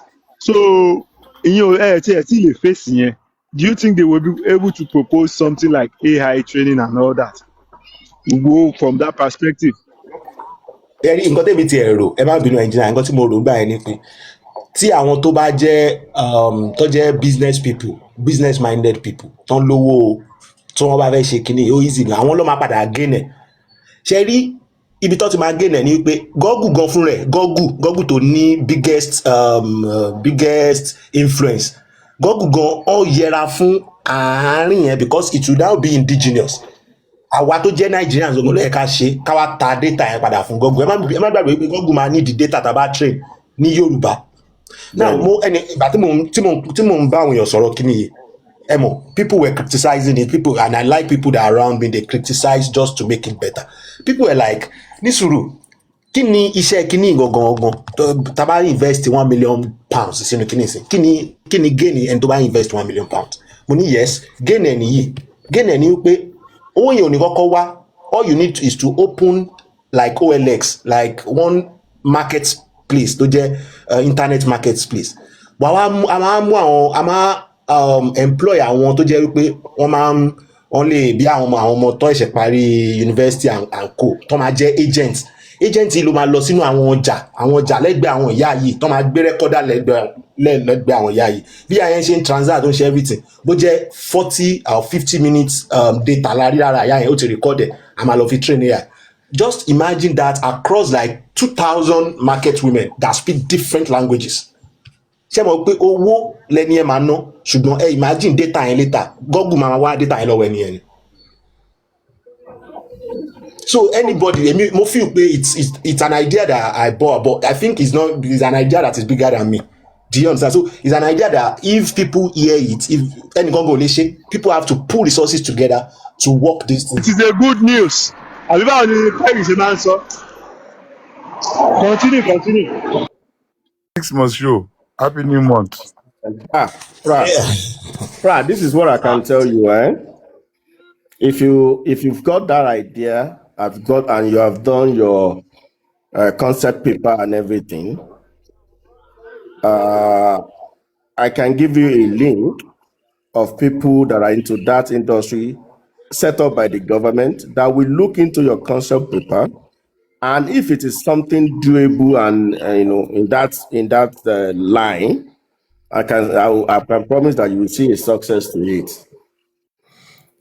Those guys will look into it. They are it's a government agency that was set up for innovative funding like that, and a lot of people have taken advantage of it. Sọ pé kí n put this thing in practice pé báwo ló ṣe máa work as marketing. Mo ní imagine pé ìyá tí ò gbọ́ English tí ò gbọ́ anything ó kàn gbé fóònù ẹ̀ just like voice note a máa ń lò lórí WhatsApp kó kàn fi sí ibẹ̀ pé mo ní iṣu ilé 5 ọ̀dọ̀ iṣu ilé 5 yẹn ó ti ń jẹra ṣùgbọ́n ẹni tó bá fẹ́ gbìn wá rà ó mo máa tà á ní owó cheap ó ti fi sórí online yẹn AI yẹn ti ó ti translate ọ̀rọ̀ ẹ̀ Ìjẹ̀bú ló fi sọ o kì í ṣe Yorùbá gangan ó ti translate ọ̀rọ̀ ẹ̀ sí English ó ti distribute it across people that might want such thing ṣé mo pé tẹ́ni ẹni òyìnbó bá click irú nǹkan bẹ́ẹ̀ tó jẹ́ English kò ní gbọ́ nǹkan tí woman yẹn sọ ó kàn máa ka kíní yẹn ni and he can send money àwọn méjì máa transact business without hearing each other's language. Yeah, that's true. That's true. There's nothing that is impossible. Just bring it on, if you know. ẹ má bínú chairman nǹkan tẹ́ ń sọ nìkan ẹ fẹ́ fi AI payé rẹ́ ẹ má fi AI payé rẹ́ ẹ fẹ́ fi lé employment ẹ fẹ́ fi lé wọgbó kò sí employment already ẹ tún fẹ́ fi AI lé àfẹ́ AI. àdúrà ti gbà ní 2034 tó bá di 2034 ṣe gbọ́n nǹkan tí Elon Musk sọ recently ó ní tó bá di 2034 there will be no need for money anymore. People were asking that okay you are now a trillionaire you are now a trillionaire in dollar why are you still making money? But there's one question. Yeah, it is because that is what is still in vogue. Because when AI is in full force now, imagine pé AI ti wà in full force. AI wá ń ṣiṣẹ́ lórí oko, ó ń ṣiṣẹ́ ní any machines tó lè gbin ọ̀gbìn, tó lè water, tó lè check pé ṣé ọ̀gbìn yìí ṣé disease kan ó ti bá. To dem a treat kini yẹn need àti denu ó túmọ̀ sí pé need àti denu oko we don't need to get to farm before we start eating. Inflation will fizzle out, deflation will come, then we will not need money anymore. AI ò lè ṣiṣẹ́ Nigeria fact ni Nigeria is still very backward. AI kò lè ṣiṣẹ́ in country because this country is still backward. Why do you say AI cannot work? Why? AI ẹ fẹ́ fi lọ sóko tí Boko Haram bá mú AI ayé AI máa bàjẹ́ ni. But AI is not something you can see. Hold on. AI is not something that you can see now. AI is online, it's in the cloud. It's not something you can see. So how about the Boko Haram? Ayé bandits, tí bandits bá mú AI, ó máa banditize AI ni o. Ayé AI máa bàjẹ́. Sí gbogbo kìíní. AI ò lè ṣiṣẹ́ kí ló ṣiṣẹ́ in country. Nothing is working here. We're still backward. Wọ́n ti bí wa. Hold on now. In other country, ẹ lè sọ pé ẹ lè fi máa ṣe exchange rate. Ipe fi ń gbé nǹkan wá, but for Nigeria of nowadays, àwọn máa fa àkàrà láńtà kúlíkúlí àti gbogbo ẹ̀ ṣeun gan. Ẹ ló fẹ́ ta kúlíkúlí fún yín ni. Ẹ ṣe. No, Tata ní my 12. Ògì àbí kí ni Tinubu lòun fún wọn lówó fún náà? Àgbàdo àbí kí ló mú àti gbàgbé nǹkan tó lòun fún wọn kọ́ máa ṣe business wo ló ní kọ́ máa kẹ́yìn obìnrin máa ṣe náà? Kò tẹ̀ sọ. Adójújàre AI ló fẹ́ máa ṣe gbogbo yẹn. Ló wà gbàgbà. Funny enough AI máa ṣe o àdúrà mi ti gbà ọmọ aláta lè ní o máa ṣe mo ti ń tata o. AI ò lè ta kúlíkúlí o. AI máa gba ọjà ata o. Ibi kan tí mo ní pé AI ò lè wọnú ẹ̀ ní healthcare. You know that kò lè gbà. Yẹ́n yóò tí rí pocket toto tí mọ̀ pé pocket toto ti wà. Ṣé nígbà tó bá fi chip. Ṣé wọ́n tí mọ̀ pé o lè bluetooth spam òun sìn? Ó mọ̀. IVF. Wà á bluetooth ẹ̀ straight tí ó ń lọ ṣiṣẹ́ ni. Jókòó síbẹ̀. Èmi kàn feel pé. Àǹtí Allen táwọn àǹtí Allen bá mú yín á gba AI yín wọlé ni.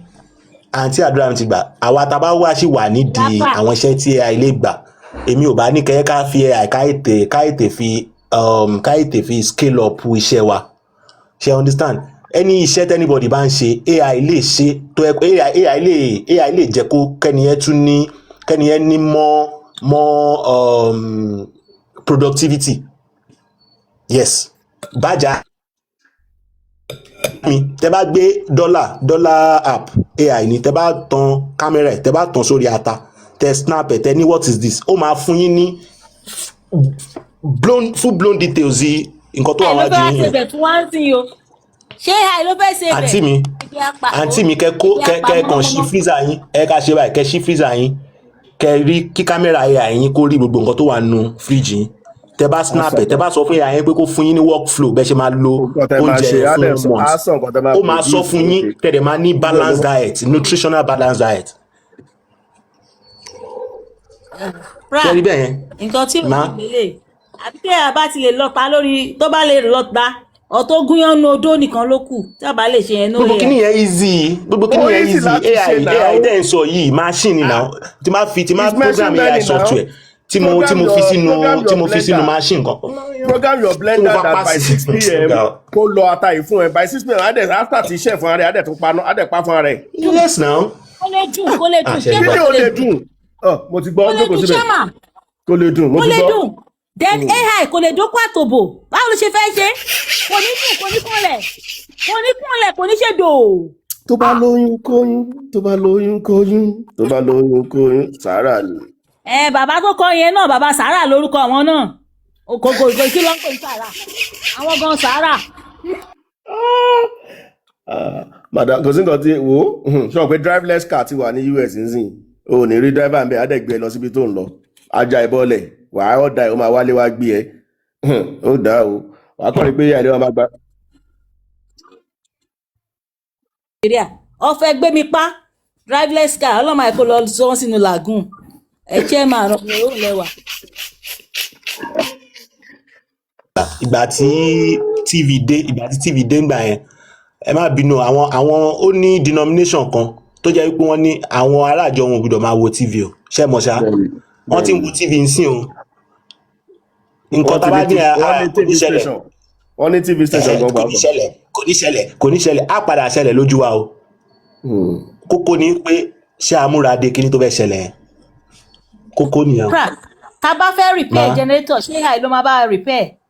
ok ẹ kí n fún yín ní instance kan ẹ kí n sọ̀rọ̀ kan fún yín there was a day ó ní app kan ẹ ní sùúrù ẹ máa gbọ́ ó ní app kan wọ́n pe app yẹn ní wọ́n pe open software ní app yẹn it's called stability matrix àwọn tó bá mọ stability matrix yẹn ti ẹ lè fi build AI software ẹ lè fi ṣe machine learning kò sí nǹkan tẹ́ lè fi stability matrix be like quantum computing ni òun àti Pinocchio wọ́n pọ̀ bẹ́ẹ̀ yẹn now kí ni mo fẹ́ sọ fún yín ni pé mi ò mọ̀ nípa mi ò mọ̀ Pinocchio lò mi mọ stability matrix lò stability matrix more or less like gbogbo àwọn oracle language nǹkan kan but mi mọ lò but then mo ní nǹkan kan tí mo fẹ́ ṣe ó nígbà yẹn tí mo fẹ́ ṣe ó ní nǹkan tí mo fẹ́ ṣe nígbà yẹn ṣá tí mo ní mi ìdẹ̀ mọ́ lò ẹni yẹn kàn sọ fún mi pé kí n lọ ṣe lórí pé bí mo yẹn ń lo Pinocchio náà ni màá ṣe lo stability matrix mo dẹ̀ gbé dọ́là mi sọ́wọ́ tí má ti débi tí mo fẹ́ ṣe màá dẹ̀ tẹ̀ sójú kọ̀ǹpútà mi màá snap ẹ pé what's the next thing ṣé mo wípé ọdún mo lò tó 4 days nídìí project yẹn but at the same time mi ò mọ anything mo dẹ̀ kọ software yẹn mo dẹ̀ ṣe tán AI dẹ̀ help mi délẹ̀ I don't know anything mi mọ anything. very beautiful ó dà bẹ́ẹ̀ ẹ jọ̀ọ́ ẹ bá wa sọ fún AI kó bá wa wá ikú tó pa Mohbad o tí AI ò bá wá ikú tó pa Mohbad listen tó bá jẹ́ yẹn ni ẹ release the body gbé bọ́ ẹni kan release the body yẹn kan gbé jáde kan gbé wá tó ń gbọ́ mi ẹni kan release tán bá ti lè release the body pé ẹ gbà àfọyín for like 30 days kẹdà padà. For the future of ikú tó pa Mohbad jáde. What do you think it can happen in the future? But autopsy ò gbé nǹkan jáde kí lè àìfẹ́ ṣe ṣé AI kí lè àìfẹ́ ṣe pẹ̀lú bọ́dì ẹ̀. You are not getting it now. I'm not getting it. àdúrà gbé mi fún wa ní challenge mo dẹ̀ sọ pé okay to prove you wrong release the body yẹn for 30 days pé ó yẹ ìgbà ẹ lọ ṣe nǹkan tó bẹ́ẹ̀ lọ ṣe pé wàá bẹ́ẹ̀ AI máa gbé jáde àbí kò ní gbé jáde.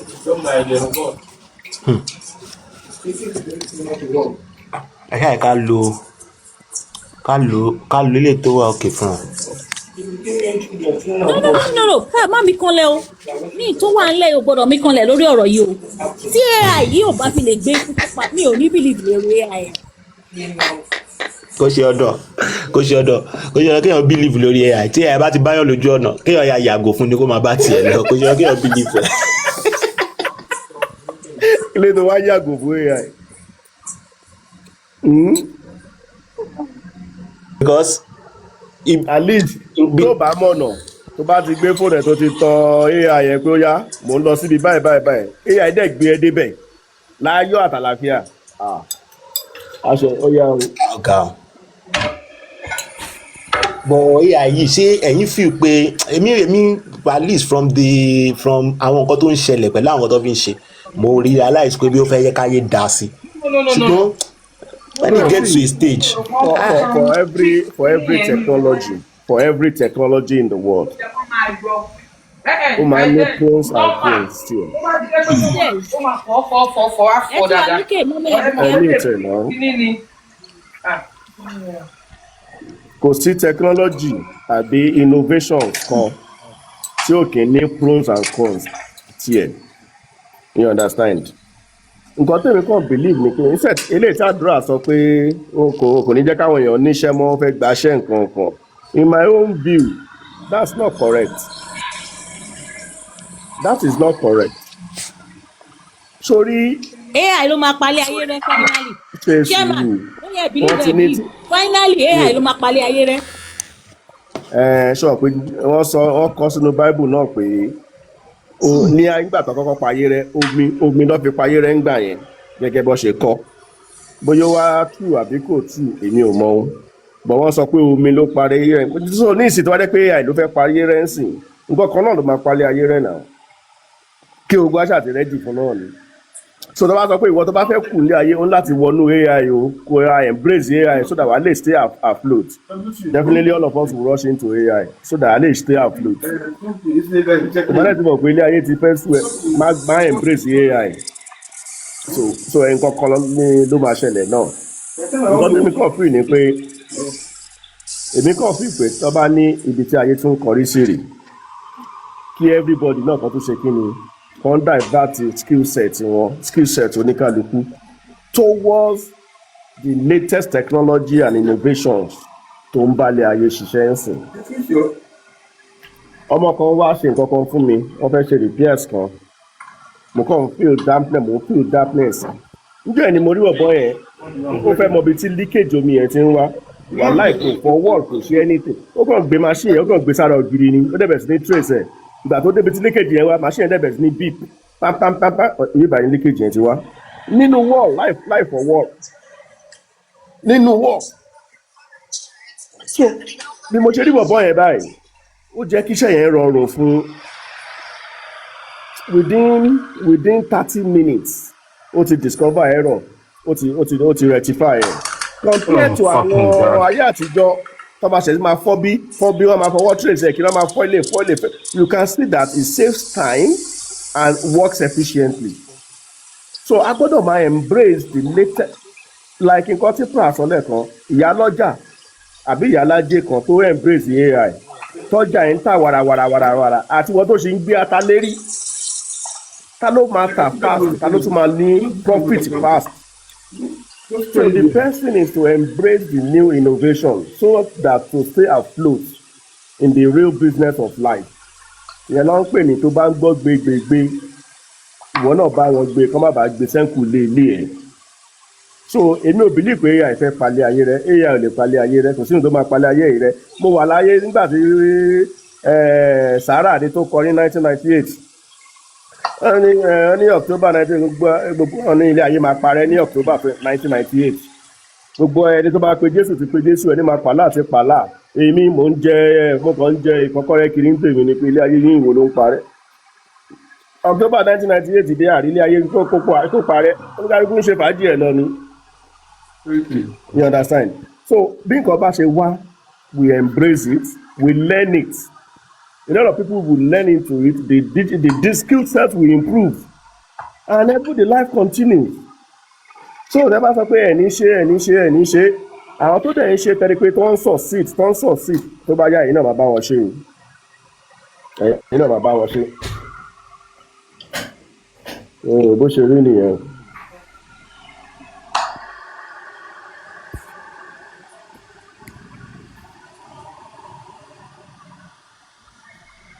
Àbùkíá ṣóun ló ń pariwo báyìí.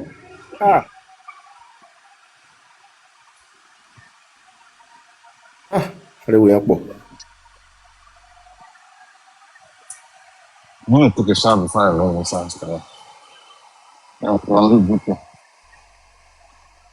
Èyí máa ní o. Oh, I have to pick me up ni. Vent in the bathroom ni mo ń clean bathroom. Sorry, o mi mo gbọ́dọ̀ pick me up. I just meet. Sorry.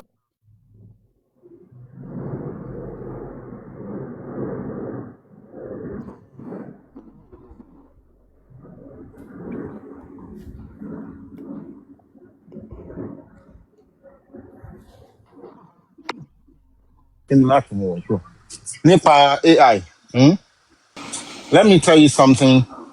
The truth is that AI is the future. There's no doubt about that. Can't gbọ́ mi. AI is the future. There's no doubt about that. But with AI, you still need people to monitor any system.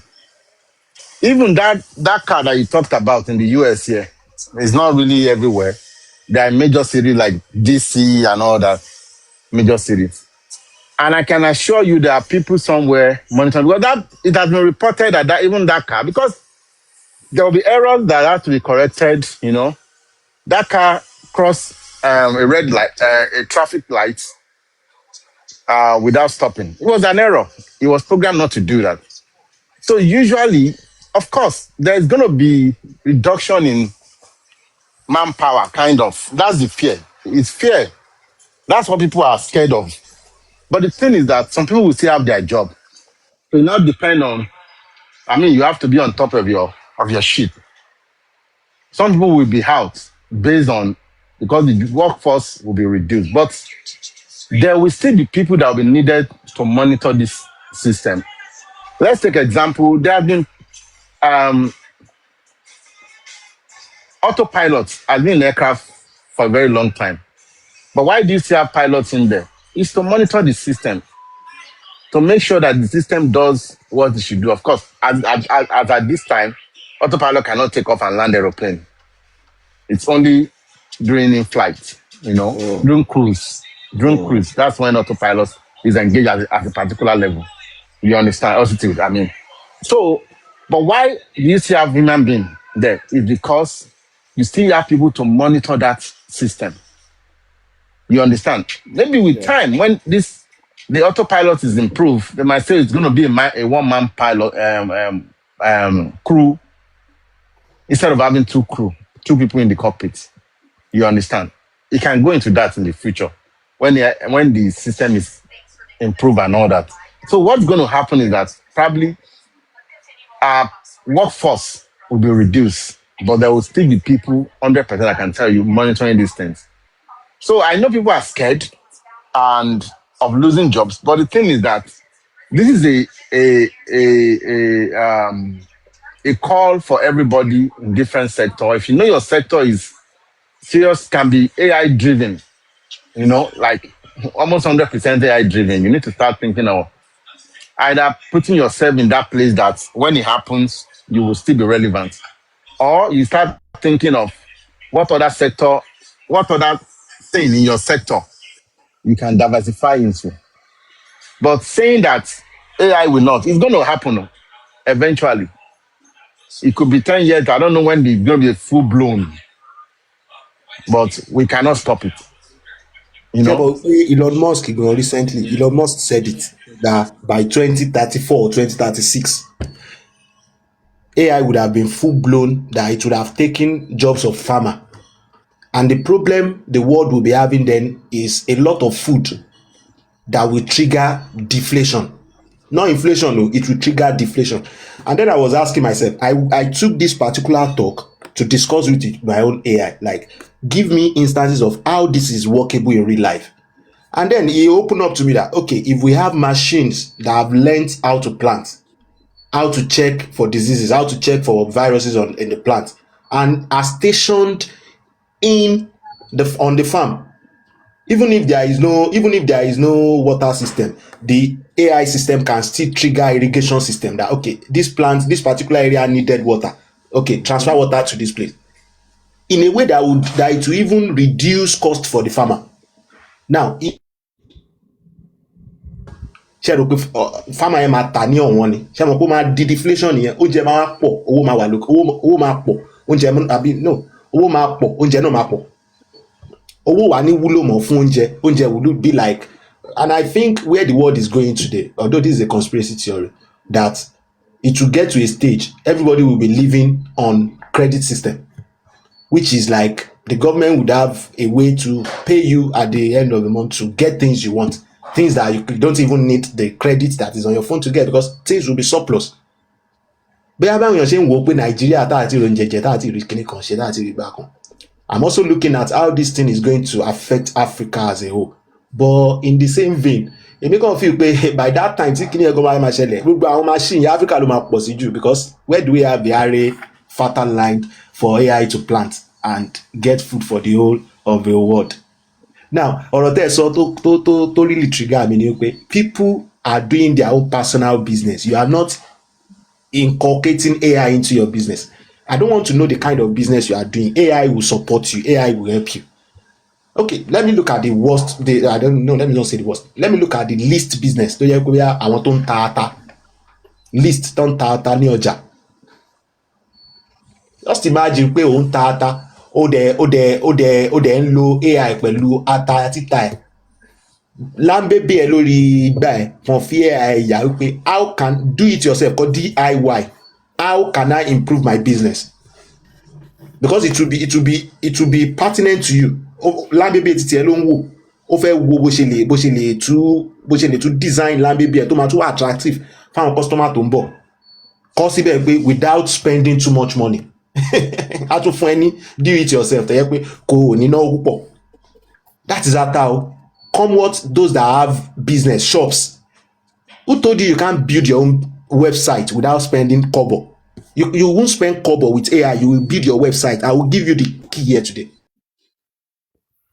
to reduce stress for everybody. Those that build websites, they on don't share graphic design. The same thing like people that build websites.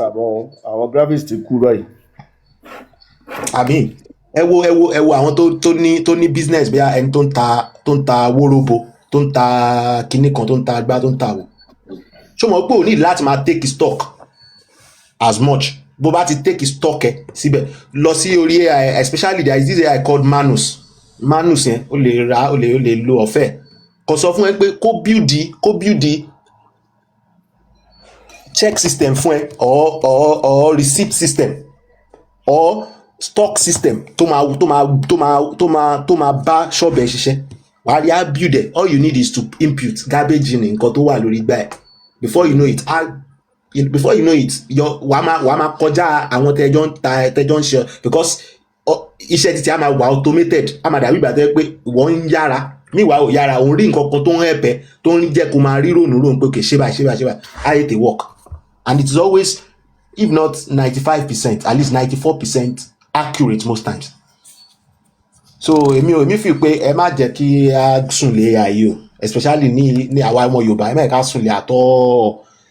If you have your phone, you have AI. Download one free agent. There are a lot of agents. Just download one. A lot of agents. And before you know it, AI is training itself on your phone. It has storage. When you ask it question, imagine the question you've asked it last week. When you come back to it, it will bring references from what you asked last week. And it will even give you remembrance of what you think, what your thought processes are. If you have any business on your mind, you don't have money yet, Abby, go and be discussing it with AI. You will have ideas before the business, even before you have money to. In short, it will give you to open your eyes. Àwọn àtàtì ẹ̀kìn like ẹ̀ máa kàwé ẹ̀yin tẹ̀ dàbí prat ẹ̀kìn like ẹ̀ máa kàwé. Just snap pages of paper of books you want to read and tell it to summarize to you. I mean, ẹ get nǹkan tí mo mí kì í ṣe pé orúkọ kìíní náà ẹ ká máa yọ díẹ̀ ni AI wà lórí fóònù gbogbo wa àárí lò. Everybody kan máa lọ síbẹ̀ is it true that VDM call out Moshood Yakub? What did Moshood Yakub? Ló pọ̀ ẹ̀ Google ni kò máa bèrè yẹn lọ́wọ́ ẹ̀. Let AI be your friend. Let AI be your partner. Let AI be your PA. Well, mọ̀ pé gbogbo àná ọ̀sìn àti ń rí a máa rí ìdí AI. Ẹ kì í sáré mú lọ sínú bẹ́ẹ̀ ṣe lè build website pẹ̀lú AI. There is something they call ẹ lọ sórí Play Store yín, ó wà lórí Apple Store náà. Wọ́n pè kíni yẹn ní Squarespace. It is AI enabled. Nísìnyí wọ́n ti ní update tó ní AI enabled. All you need to do is to write what you want your website to look like. And you can even use Manus AI gan. Tẹ́ bá ti kọ síbẹ̀ ó máa fún yín ní workflow yẹn, ẹ dẹ̀ máa gbé lọ sínú Squarespace á dẹ̀ bá yín ó nìkan náà NFX iṣẹ́ NFC o NFX build àwọn agent nìyẹn Replit náà àwọn agent tó lè bá yín tó lè expedite business yín nìyẹn anything you are doing anything